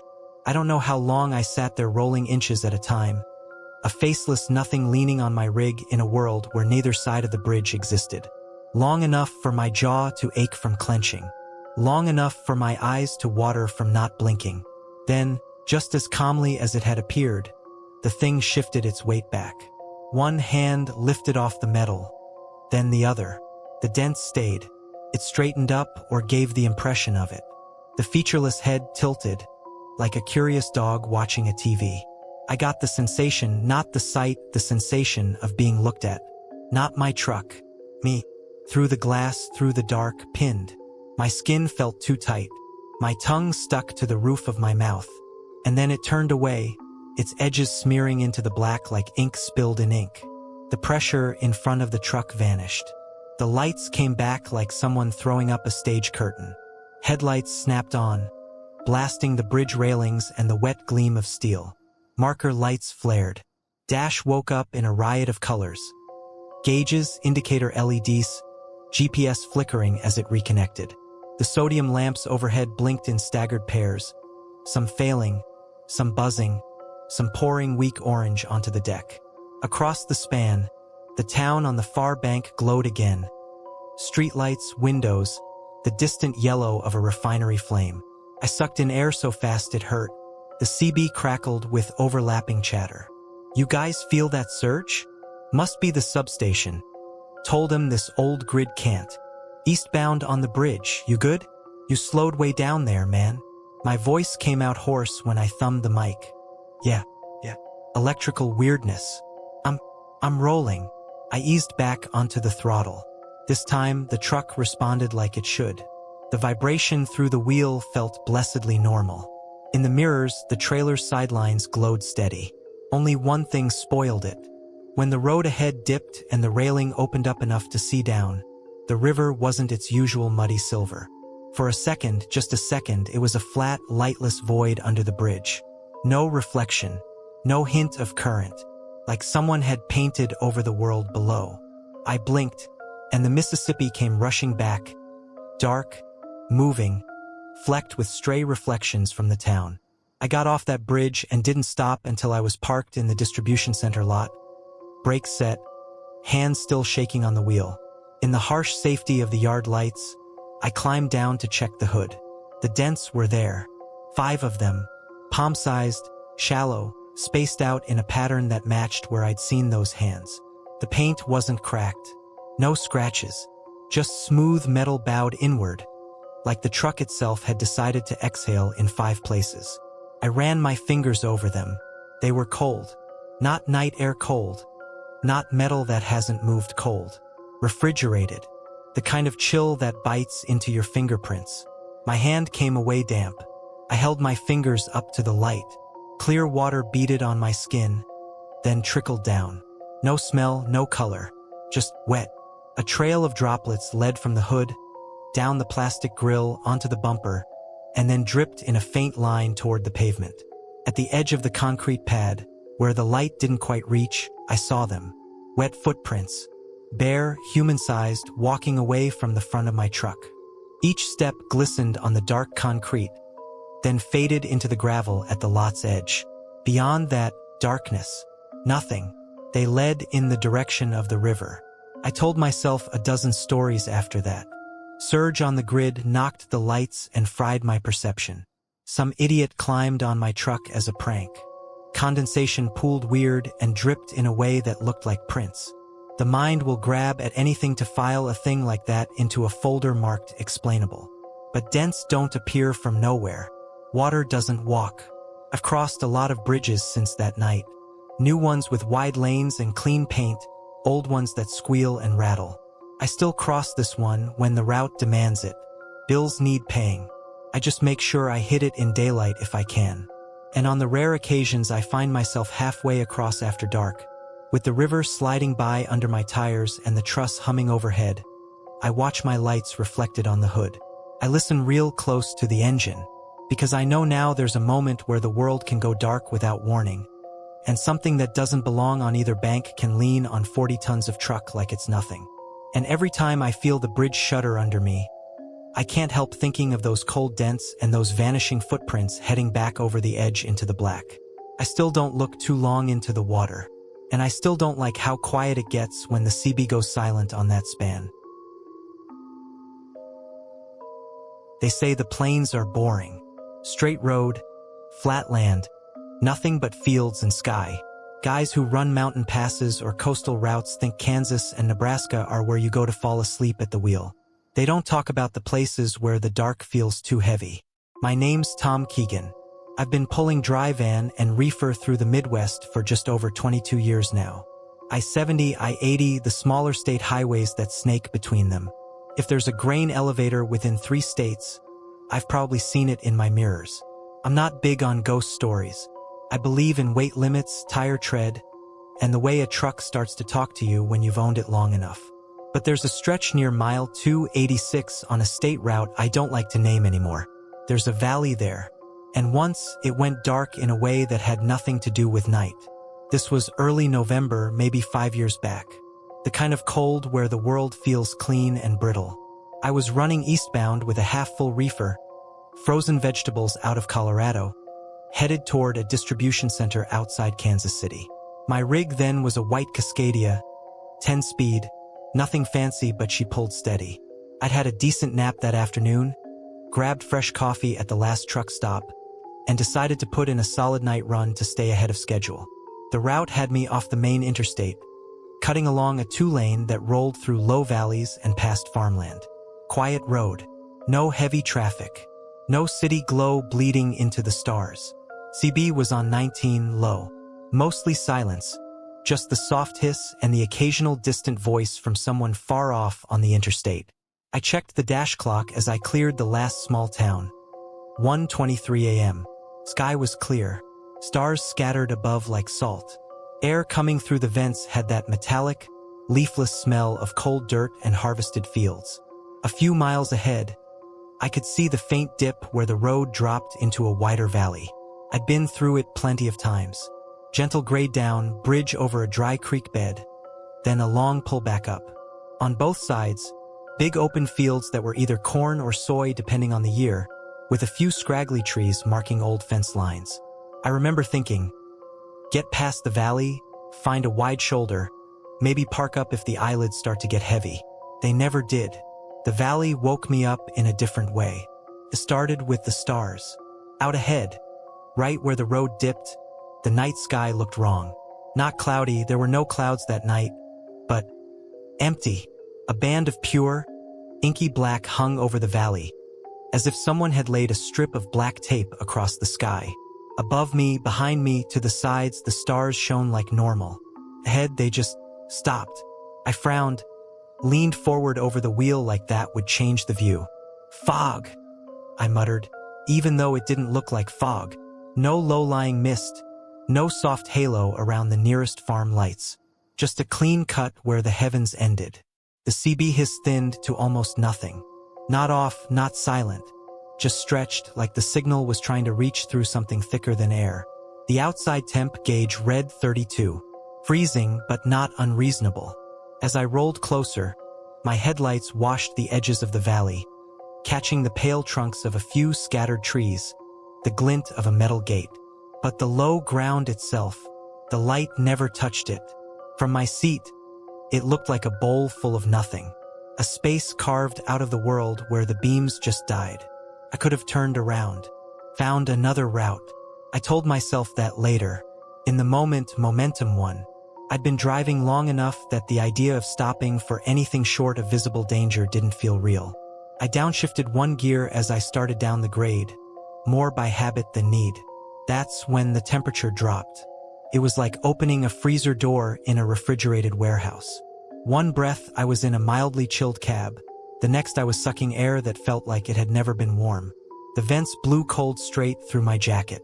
The steering wheel went from comfortably warm to biting against my palms. I could see the faint fog of my breath in the dashboard glow. The reefer unit's hum behind me faded, then came back lower, strained. Voltage gauge stayed put. No alarms. No faults. Okay, I said to myself, voice sounding too loud. Cold pocket. Low ground. Nothing special. The truck rolled down into the dip. My headlights hit the edge of the valley darkness and vanished. There's a difference between not seeing much and seeing nothing. Fog, heavy rain, even a moonless night, you still get hints. Scatter, shapes, reflection. This was like I'd driven the beams straight into a wall made of ink. 3, 4 feet in front of the bumper, light just ended. No backscatter, no glow, just complete, flat black. The road under me still felt solid. The wheel vibrated with the faint, familiar buzz of tires on pavement. The center line and shoulder stripes showed up for a few more yards, then were swallowed. On the dash, all the gauges still read normal. The clock ticked over to 1:27. Then, as I watched, the digits blinked, glitched, and went blank. Not midnight, not 12. Just an empty, grayish panel where the time had been. The CB hiss pinched off. Not a click, not a pop. Just a sudden absence. As if someone had taken the air out of my ears. For a heartbeat, the only sound in the world was my own breathing. Then the humming started. Came up from below, somewhere under the floorboards. At first I thought it was a mechanical whine. A bearing failing, a drive shaft singing, some part of the drivetrain protesting. A low, steady note, almost too deep to hear, more felt in my bones than in my ears. It vibrated through the pedals, the seat, the lower half of the wheel. Not in rhythm with the engine. Not in time with the tires. Just its own tone rising very slowly. The steering changed, too. You drive a truck long enough, you get used to the play in the wheel, that little bit of give, the way the rig responds when you make micro-corrections. Now it felt held. Not by the road. By something else. Every little move I made met resistance. Like there was a hand on the axle, fingers curled around it. The wheel fought back in tiny, deliberate nudges, steering not quite where I aimed. I eased off the throttle. My foot found the brake, pressed gently. I felt deceleration, but it was sluggish, as if the truck were rolling through syrup. Outside the glass, nothing. No road, no fields. Just the cab and a space full of dark that didn't reflect or absorb, just existed. Electrical? I whispered, chasing any rational thought. Some kind of magnetic field messing with the sensors, the lights. Just keep it steady. You're still on pavement. The humming grew louder. Still low, still more in my bones, but insistent now. It carried a faint mechanical edge, like distant machinery spinning up. The cold deepened. The air in the cab felt thick, metallic, as if I were breathing through a sheet of foil. Then the truck began to slow on its own. My foot wasn't on the brake. If anything, I'd started to give it more throttle, trying to push through whatever this was. But the speed bled off anyway. 50, 45, 40. The engine responded. I could feel the revs come up, but it didn't translate into forward motion. The humming under my feet rose with the RPMs, as if answering. The sensation at the wheel shifted again. It stopped feeling like something was gripping the steering. Now it felt like something much larger, much deeper, had hold of the entire rig. I pictured the truck from above for a second. Tiny rectangle drifting in a bowl of darkness with unseen hands on the axles, on the frame, on the trailer. The hair on the back of my neck stood up so hard it hurt. I forced myself to check the mirrors. Black. Both sides. No marker lights. No hint of trailer shape, no shoulder. Just the cab's interior reflected faintly. My own pale face and wide eyes. The humming climbed a fraction higher in pitch. Then, underneath it, I heard something else. Soft. Like rustling. Dry things moving against each other. Stalks in a field on a windless night. I squeezed the wheel, knuckles white. Still on the road, I told myself. You're still on the road. The truck rolled to a gentle, unnatural stop. No jolt. No final rock of suspension. One moment there was faint forward momentum. The next I was sitting still in the middle of nowhere, engine idling with a muted, captured sound. The humming held a steady note below me. Not loud, just present. Like a line on a monitor refusing to go flat. Every nerve in my body screamed at me not to open the door. So I didn't. Instead, I sat there, hands glued to the wheel, breath fogging lightly in front of my face. The dark outside pressed close to the glass. It wasn't just absence of light. Felt crowded. Like there were depths to it, layers, things occupying space you couldn't quite focus on. I don't know how long that lasted. Long enough for my heartbeat to slow down from panic territory into something cold and controlled. Long enough for my mind to start throwing up stupid ideas. Call dispatch, hit the hazards, honk. Nothing worked. The phone screen stayed black when I hit the button. Hazards did nothing. When I tapped the horn, the steering wheel just shivered under my palms. No sound. Then, just as abruptly as it had all started, the humming cut off. The darkness lifted like someone had peeled it away. I wasn't in the valley anymore. I could see the gentle slopes of the land under a normal starry sky, but not in the way I'd expected. My truck was parked on the shoulder, nose pointed toward an expansive field. Engine idling, headlights on low, dash lights glowing like nothing had ever blinked out. The clock said 1:24 a.m., 1 minute after the last time I'd checked it. But it felt like a lot longer. My hands had to be pried off the wheel. I flexed my fingers slowly, joints popping in the quiet. The CB hissed contentedly, no voices yet. Through the windshield, the world looked normal. Thin wire fence, open field beyond, a stubble of cut stalks catching pale light, maybe corn harvested not long before. And about 20 feet ahead, just past the edge of the ditch, was a scarecrow. It stood on a weathered wooden post, arms out at a tired angle, sleeves drooping.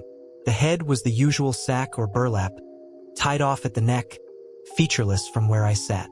Hat slumped low over it, brim casting a black curve. His clothes stopped me cold. Dark work pants, worn at the knees. Checked flannel shirt, green and gray. Left cuff torn at the wrist where it had gotten caught on something. A little V-shaped rip. I looked down at myself. Same pants, same shirt, same rip in the cuff. My skin went cold in a way that had nothing to do with the vents. I leaned forward over the wheel, squinting. The name tag stitched onto the left breast of the scarecrow's flannel caught my headlight beam just right. White rectangle, dark thread letters. T. Keegan. My name. Same company font. Same sloppy stitch on the second E where the needle had snagged when my wife fixed it the year before. I stared so hard my eyes burned. The scarecrow didn't move, didn't sway in a breeze. The field was still as glass. I don't remember deciding to move, but my hand found the shifter, my foot found the pedal. I eased the truck back onto the asphalt, put distance between me and that thing one slow mile at a time before I let myself look back in the mirror. In the red wash of my taillights, the scarecrow's silhouette stood unchanged. I went back in daylight once. Curiosity won over good sense. Sun was out, sky pale blue. The valley looked smaller, less threatening. Just another dip in another stretch of farmland.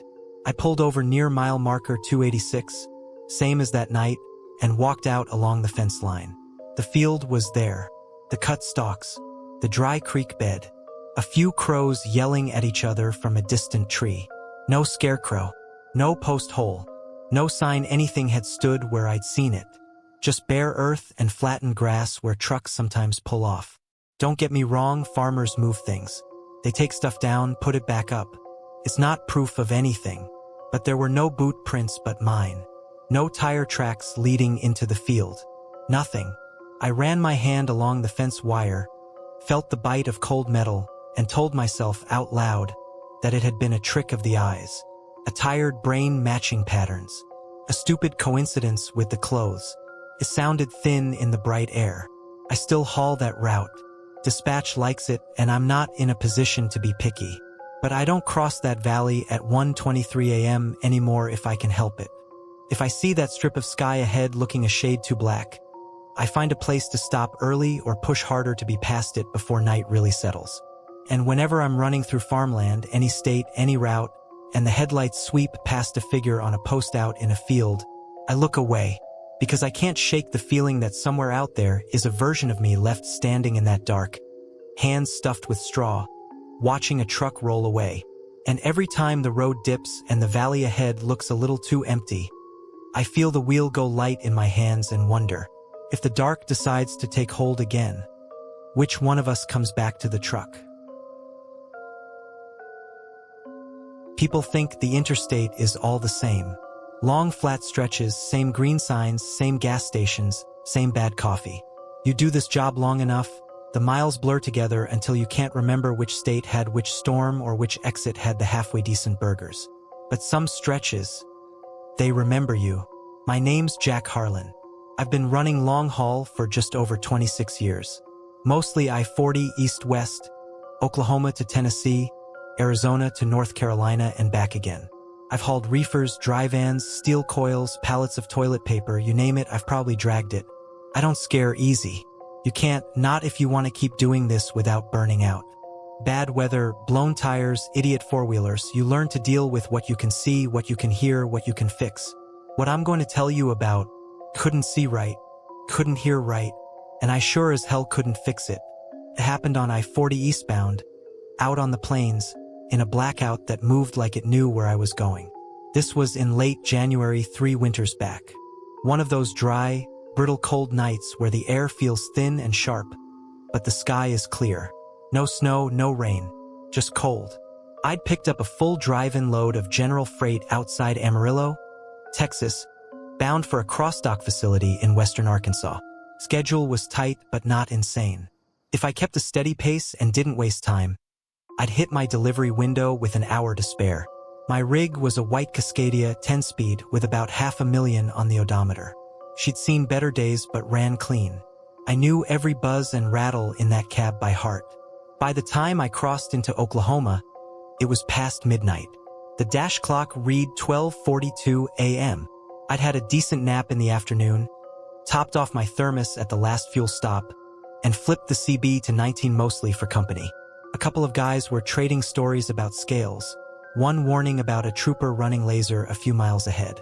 Normal noise. The sky over the plains was open and indifferent. A few hard stars scattered over the black. The land around me was just darker sky turned solid, broken now and then by the glow of a farmhouse or the sodium wash of some distant town. I remember thinking it was the kind of night you could almost relax on. No big hills, no traffic to speak of. Cruise control holding steady at a hair under the limit. Then the lights started going out. At first, I thought it was a trick of distance. There was a cluster of lights off to my right, maybe a small town or a truck stop set back from the highway. I saw them, turned my head to check my mirrors, and when I looked back they were dimmer. Another few seconds and they were gone. No big deal. Maybe I'd misjudged the angle. Maybe a low dip in the land had blocked them. But then a line of streetlights on an overpass ahead flickered. I watched their yellow halos shimmer, stutter, and then blink out one after the other, like someone was walking along the bridge with a switch in their hand. Behind me, in my mirrors, a lone porch light about a mile back snapped off, leaving the farmhouse it belonged to as just another dark shape on the horizon. I told myself it was grid trouble, old infrastructure, rolling failures. I'd heard about that enough times. The CB chatter thinned. A guy mid-sentence cut off. Not even a click of his mic. Just his voice gone. The hiss under everything pulled back to a barely there whisper. The hair on my arms prickled under my jacket. Coincidence? I said out loud. You're overthinking it. The blue glow of my GPS washed over the dash, arrow trundling along eastbound like nothing had changed. The clock rolled over to 12:47. By then, the dark behind me felt thicker, and it was catching up. You know how sometimes you can see rain coming? A curtain on the horizon, working its way toward you? This was like that, except it was the absence of light. In my mirrors, what little glow there had been. Scattered farmhouse lights, distant yard lamps. The faint smear of a town 20 miles off was vanishing in a line. Behind that invisible edge, everything went flat black. It wasn't subtle. One stretch of land looked like any other night. Then the wave rolled past and it became pure silhouette. The stars above stayed, but the ground lost all its depth, like a sheet being pulled up over a sleeping body. The wave was moving east. I was moving east. It was gaining.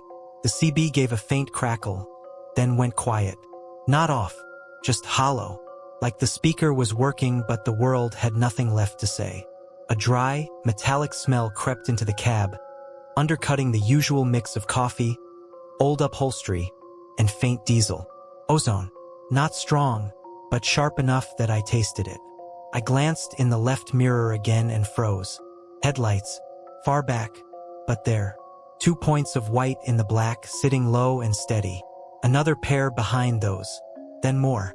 A line of them strung out along the right lane like beads. I hadn't seen anyone come up on me for a good half hour. I hadn't passed any ramps that would feed that many trucks at once. But there they were, and they were closing the distance fast. Finally caught a pack, I muttered, trying to keep my tone casual even to myself. Night convoys aren't unusual. Sometimes you fall into one and stick with it for a couple hundred miles. It's almost comforting. A set of lights to follow, somebody behind you watching your six. Still, something felt off. The headlights stayed perfectly aligned. No one drifted a little toward the center. No one flashed brights or blinkers. Just a row of white funnels cutting through the darkness in sync. I listened for them. You can usually hear other trucks coming up behind you even over your own engine. A different pitch, a harmonic in the wind, the way the sound changes when someone sits in your wake. Nothing. Just the soft, reduced rumble of my own rig and a silence that felt padded. The dark wave rolled closer in the mirrors. Every light behind me winked out as it crossed some invisible line, until the only thing left back there was that string of approaching headlights. My hand drifted to the CB mic out of habit. Eastbound. You got a copy behind that Cascadia? I said. No answer. Just that thin, empty hiss. I checked the squelch. Volume. Everything was lit. Everything registered as on. It might as well have been a dead brick for all the good it did. The dash clock blinked. 12:49. Then, as I watched, it flickered, the numbers smearing for a second. Midnight. Just like that. No colons, no seconds ticking. Zeroed out. Great, I muttered. Electrical gremlins. Perfect time. The smell of ozone thickened. The wave of blackout caught up to me. It hit like a shadow crossing your face. One moment there were still a few stray lights off in the distance. An orange smear to the north, maybe a refinery flare. And the next, the land on all sides was nothing but flat black shapes against a slightly less black sky. My headlights still pushed forward, but they seemed weaker, like the beams were struggling. The reflective markings on the road glowed dull, as if they'd already aged 20 years. In the mirrors, the world behind me was gone. Except for the headlights. They were closer now, maybe half a mile back. All in the right lane at first, then a few sliding over to the left with mechanical precision. The distance between every pair stayed exact, like someone had measured. As they drew nearer, more details showed. Box trailers. No logos. No lettering. No DOT numbers. Just blank white rectangles eating up the dark. The tractors were the same.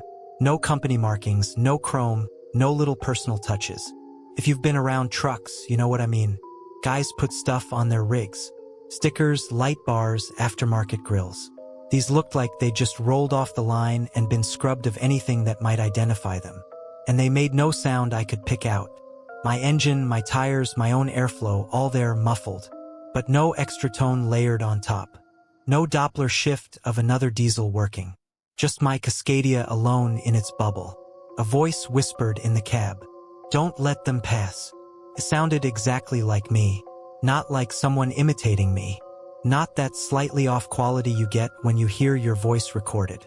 It was my cadence, my tone, breath in the same rhythm, just pitched lower, threaded with a static that didn't quite match the CB. I jerked my hand away from the mic like it had burned me. The button wasn't keyed. The little transmit light wasn't on. The CB speaker was dark. The whisper didn't come from the left, or the right, or behind. It came from everywhere inside the cab at once, at the level of a breath spoken right into your ear. Don't let them pass, Jack. Hearing your own name in your own voice when you haven't opened your mouth does something to your spine. I felt a line of ice run all the way down between my shoulder blades. I swallowed hard. Stress? I told myself, lips barely moving. You're tired. You heard a phrase from the radio earlier. Brains misfiring. In the mirrors, the first of the trucks was almost at my trailer doors now. Two more side by side behind it. Another row behind them. A convoy maybe 10, 15 strong. The blackout stretched ahead. A tunnel of dead land. No rest area glow. No exit lamps. Just the weak smear of my own beams. I nudged the throttle.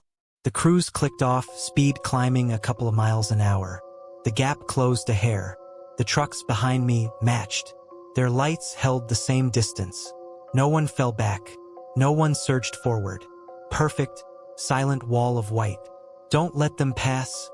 My own voice murmured again. You won't see them again if you let them pass. The worst part was I believed it. I slid into the left lane, like I could somehow block them if they tried to come around. The steering felt thick, like moving through cold oil, but the truck obeyed. My tires hummed over the lane markers. In the mirrors, the lead trucks adjusted too. A couple angled left, lining up behind me. The symmetry of it made my skin crawl. I dropped a gear, brought the RPMs up. Maybe if I slowed, forced them to slow, the whole weird caravan would break apart. Someone would get bored, blast past, give me the finger, prove they were flesh and blood drivers and not whatever my lizard brain was screaming they were. They tell new guys not to pull into closed way stations after dark. Most of the time, that's just about tickets and DOT headaches.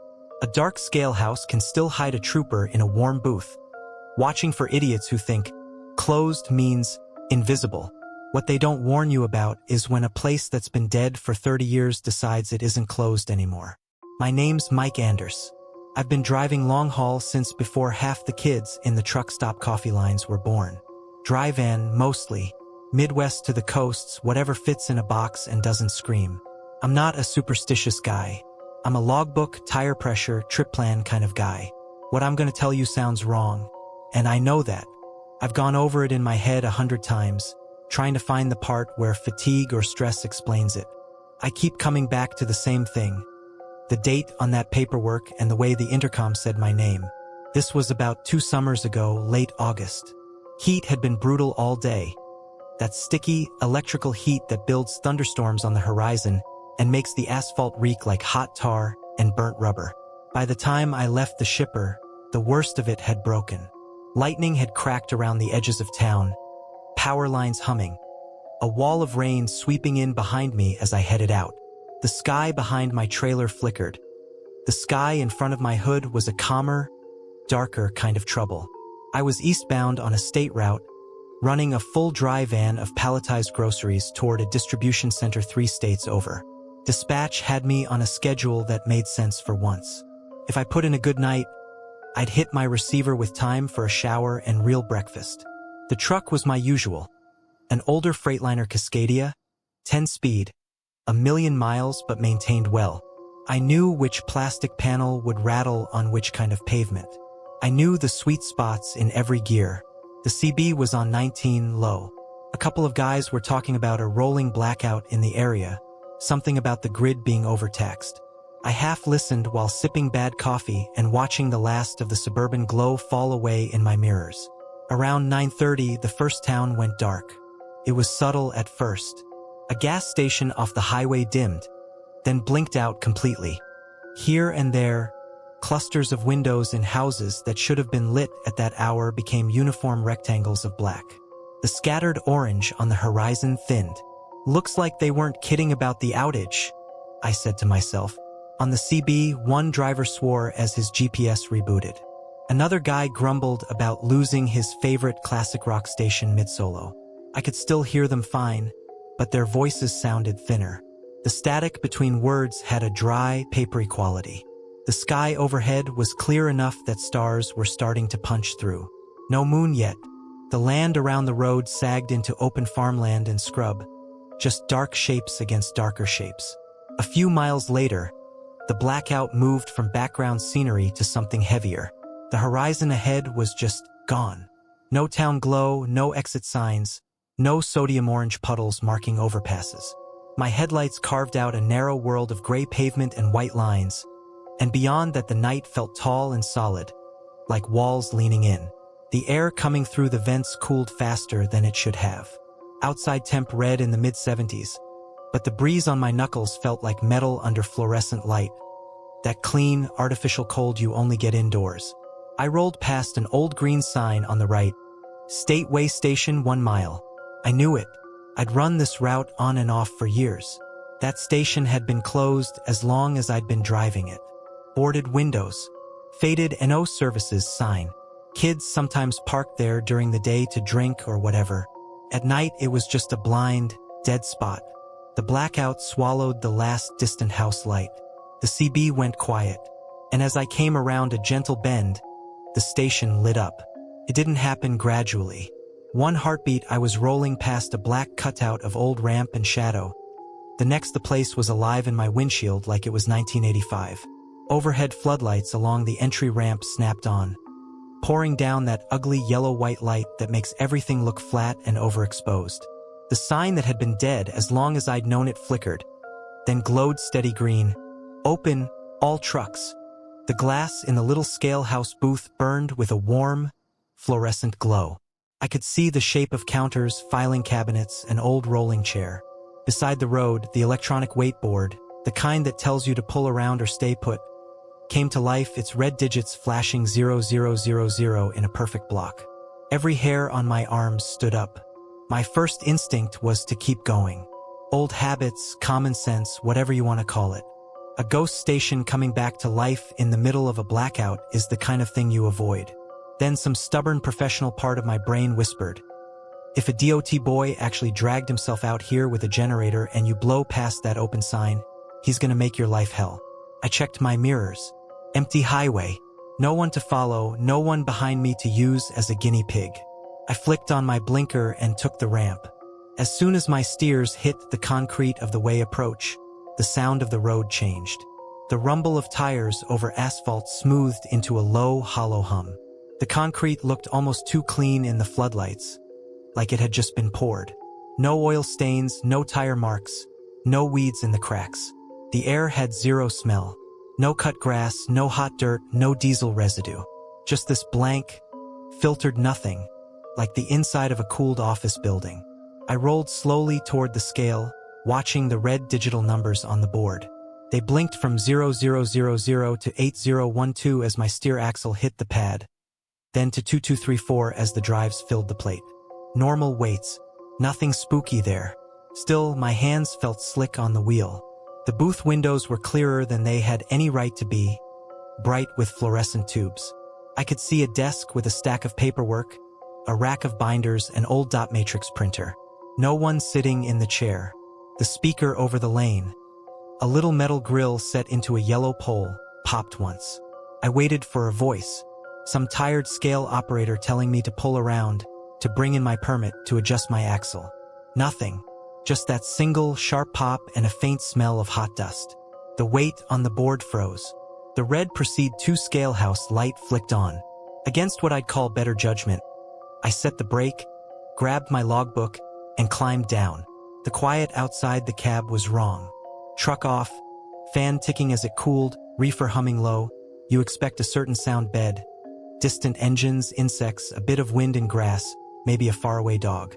Out there, under those buzzing floodlights, there was only one sound. The faint, constant drone of the fluorescence and a higher, almost inaudible whine like an old TV left on with no picture. The gravel under my boots crunched, but it sounded like it was happening a couple of feet away from me instead of at my feet. I walked up to the scale house door. It was one of those metal doors with a narrow, wired window and a push bar.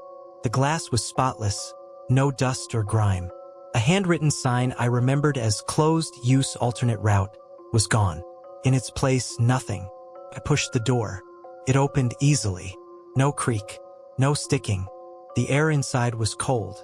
Not freezer cold, not breath fog cold, but that stale office building temperature, air-conditioned, recycled, smelling faintly of paper, toner, and that metallic tang of fluorescent ballast. The room looked like a time capsule. A green metal desk with rounded corners sat under the window, papers stacked in neat piles. A slanted counter ran along one wall with forms laid out, some in triplicate, crisp and white. A coffee mug with a brown ring at the bottom. An analog wall clock with dead hands stuck at 2:17. No dust on anything. No chair. That bothered me more than it should have. I could see the place where the chair's wheels had scuffed the floor, but the chair itself was just gone.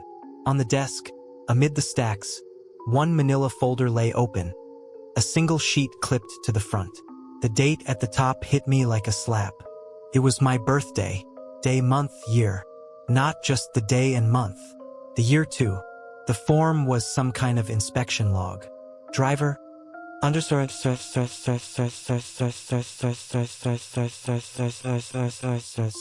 in block letters.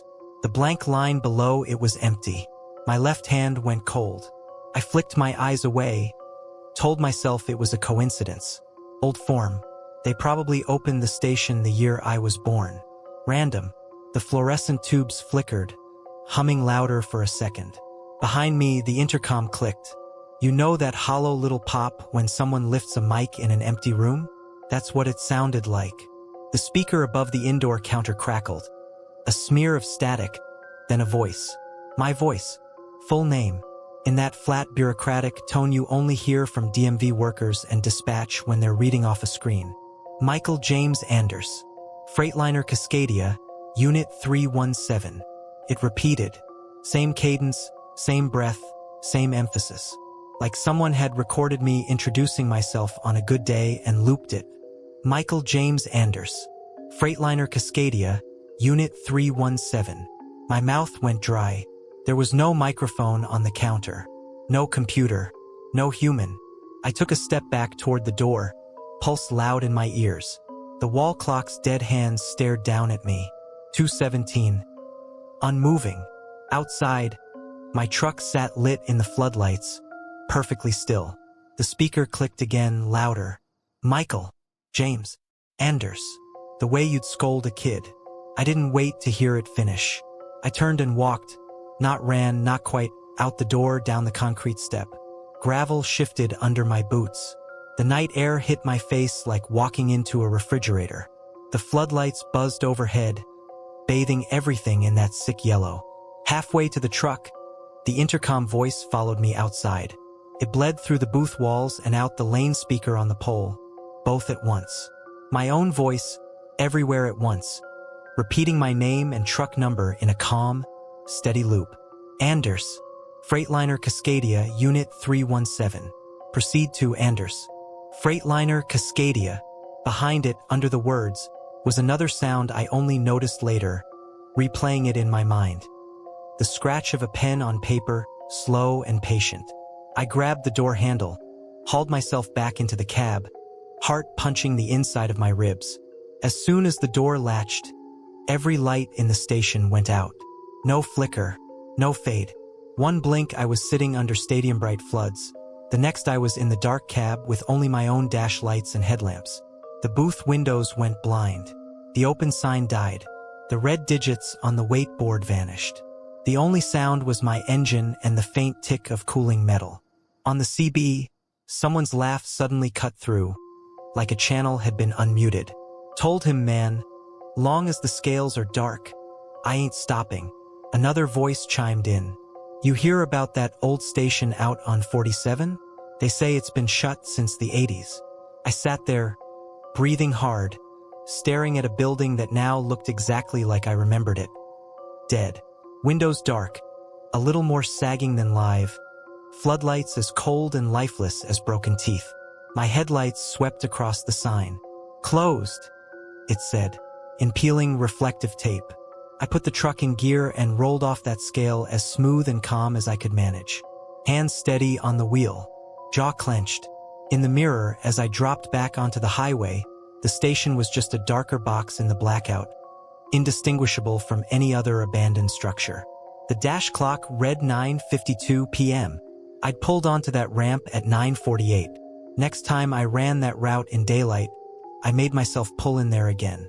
Curiosity is a stupid, stubborn thing. The ramp was cracked and overgrown. Weeds poked through the concrete. Someone had spray-painted their opinion about DOT across the closed sign. The floodlight housings were still there, lenses cloudy, birds' nests tucked into the brackets. The booth window was coated in a film of dust and spiderwebs.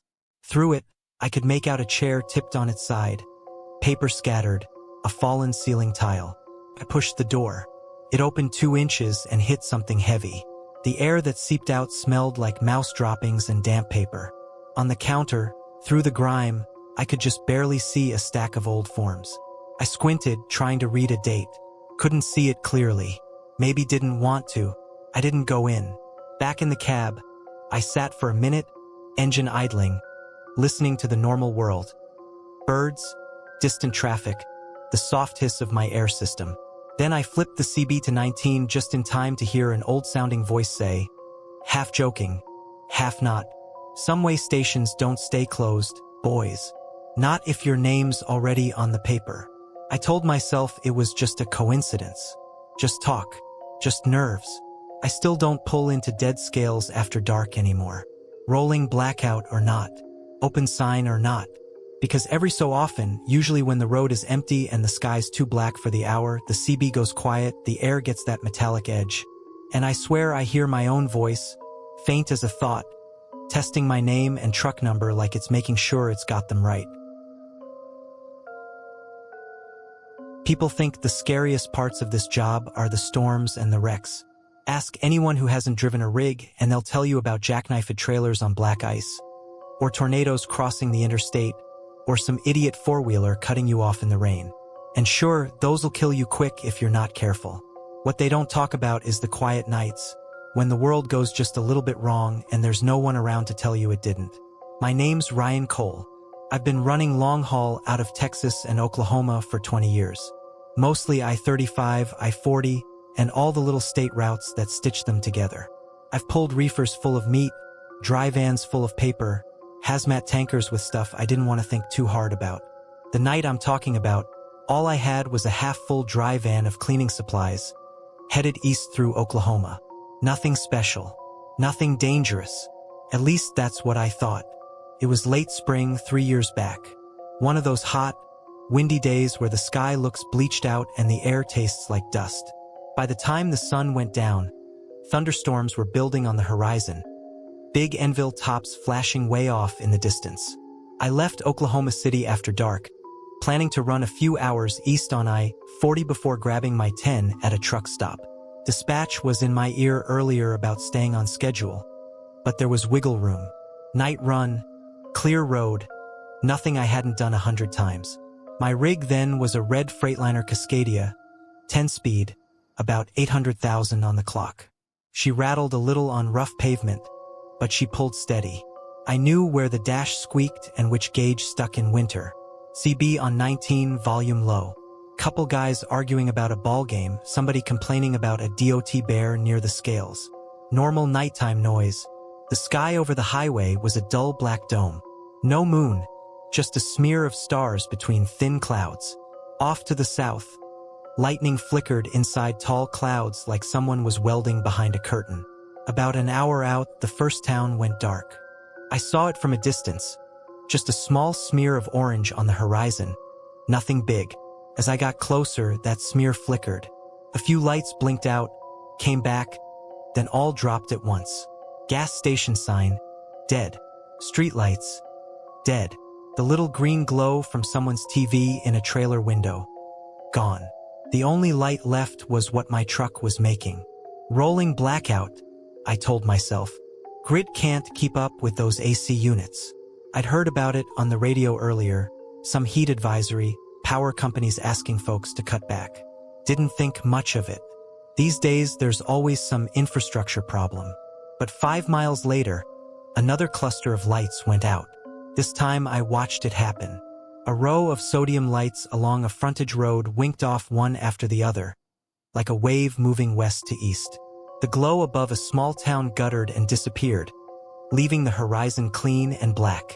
The CB chatter thinned. One guy cut out mid-sentence. Then another. The hiss under everything faded until it was just a faint, dry whisper. My headlights suddenly felt very small. The air through the vents cooled a notch. Outside temp still red in the low 70s. But there was a metallic edge to the breeze now, a smell like hot wires and rain on concrete. I told myself it was in my head. Long day, too much caffeine, storm haze. Then the overhead signs went dark. You don't realize how much you rely on those until they're gone. Out of nowhere, the glowing green overhead markers were just rectangles of darker shadow. The little white reflectors on the posts caught my beams, but the signs themselves were blind. Up ahead, an overpass loomed. Just another concrete bridge carrying some county road over the interstate. I'd driven under that kind of thing 1,000 times without thinking about it. This time, the darkness under it looked thicker than the rest. The way my headlights hit it bothered me. They touched the road, the guardrails, the lip of the shoulder, and then the light just sort of slid off the space between the pillars. It wasn't a clean cut, the way it looks when a beam doesn't quite reach. It was more like there was something there drinking the light up. At the same time, the CB finally quit. No click, no pop. Just a small, final thinning of static into nothing, like someone had closed a door. I checked the dash clock. 12:14 a.m. Thunder rumbled far off to the south. A rational part of me said, "Keep going. Bridges are safe. Don't stop in a blackout. Don't park on the shoulder unless you have to." Another part, older, quieter, suggested that being under tons of concrete in a lightning storm might not be the worst place to wait things out, especially if the grid was about to have a bad night. I saw my exit option coming up, a wide patch of gravel under that overpass, used as an emergency pull-off. I'd seen guys nap under there during heat waves. My blinker ticked in the hush way too loud.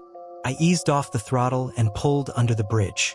The instant my steers crossed into the shadow, the air temperature dropped. Not a gentle fade.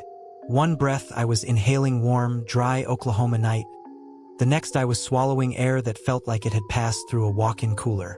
Goosebumps crawled up my arms under my t-shirt. My fingers went cold on the wheel. The smell changed, too. The burn dust highway smell vanished, replaced by wet concrete and something like river mud, damp, metallic, old. I set the brake, dropped it into neutral, and let the engine idle. The thrum felt muted, like it was happening a little way away instead of right in front of me. Outside, the blackout had gone total. No farm lights, no town glow, no reflector posts lit except the ones in my immediate beams. Above the bridge, the sky was a blank slab of dark. I flicked my headlights off, figuring I'd save my eyes and not blind anyone else who might pull in. The second the beams died, I regretted it. The darkness under that overpass was heavy. There's night and then there's absence. This was absence. My cab, with its faint dash glows and sleeping bunk outline, was a little capsule of dim color swallowed in a black that didn't feel like sky or road. The space between the pillars out front might as well have been a wall. I told myself I was being stupid. I reached for the switch to flick the lights back on. That's when I realized I wasn't alone under the bridge. At first I thought it was just my eyes adjusting. The brain does that thing where it invents shapes in the dark. A bush becomes a person, a signpost becomes an animal. You learn to ignore it. But this shape didn't go away. Between the middle set of pillars, a darker patch of black crouched low, like a shadow that had forgotten how to lie flat. It was wide at the base, humped toward the middle, edges soft and wrong. If you squinted, it could have been a big boulder someone had dumped in the median decades ago. Except there weren't any rocks like that around here. Just prairie and concrete. I froze with my hand halfway to the lights. The shape moved. Not sideways. Not toward me. It moved in and out, as if something enormous under the bridge was breathing. The top of it rose a few inches, then sank. The sides expanded, then drew in. Slow, deliberate breaths. Too slow for anything living. Too deliberate for wind. The urge to throw the truck in gear and get the hell out nearly overwhelmed me. But a quieter, nastier thought crept in. If that thing is real, if it's attached to the bridge somehow, do you really want to drive under it while it's awake? I told myself one burst of light would clear it all up. Just enough to see that it was a trick of concrete and shadow and nerves. I flipped the headlights on. They flashed for half a second, then died. In that strobe of illumination, I saw three things. One, the shape wasn't a boulder.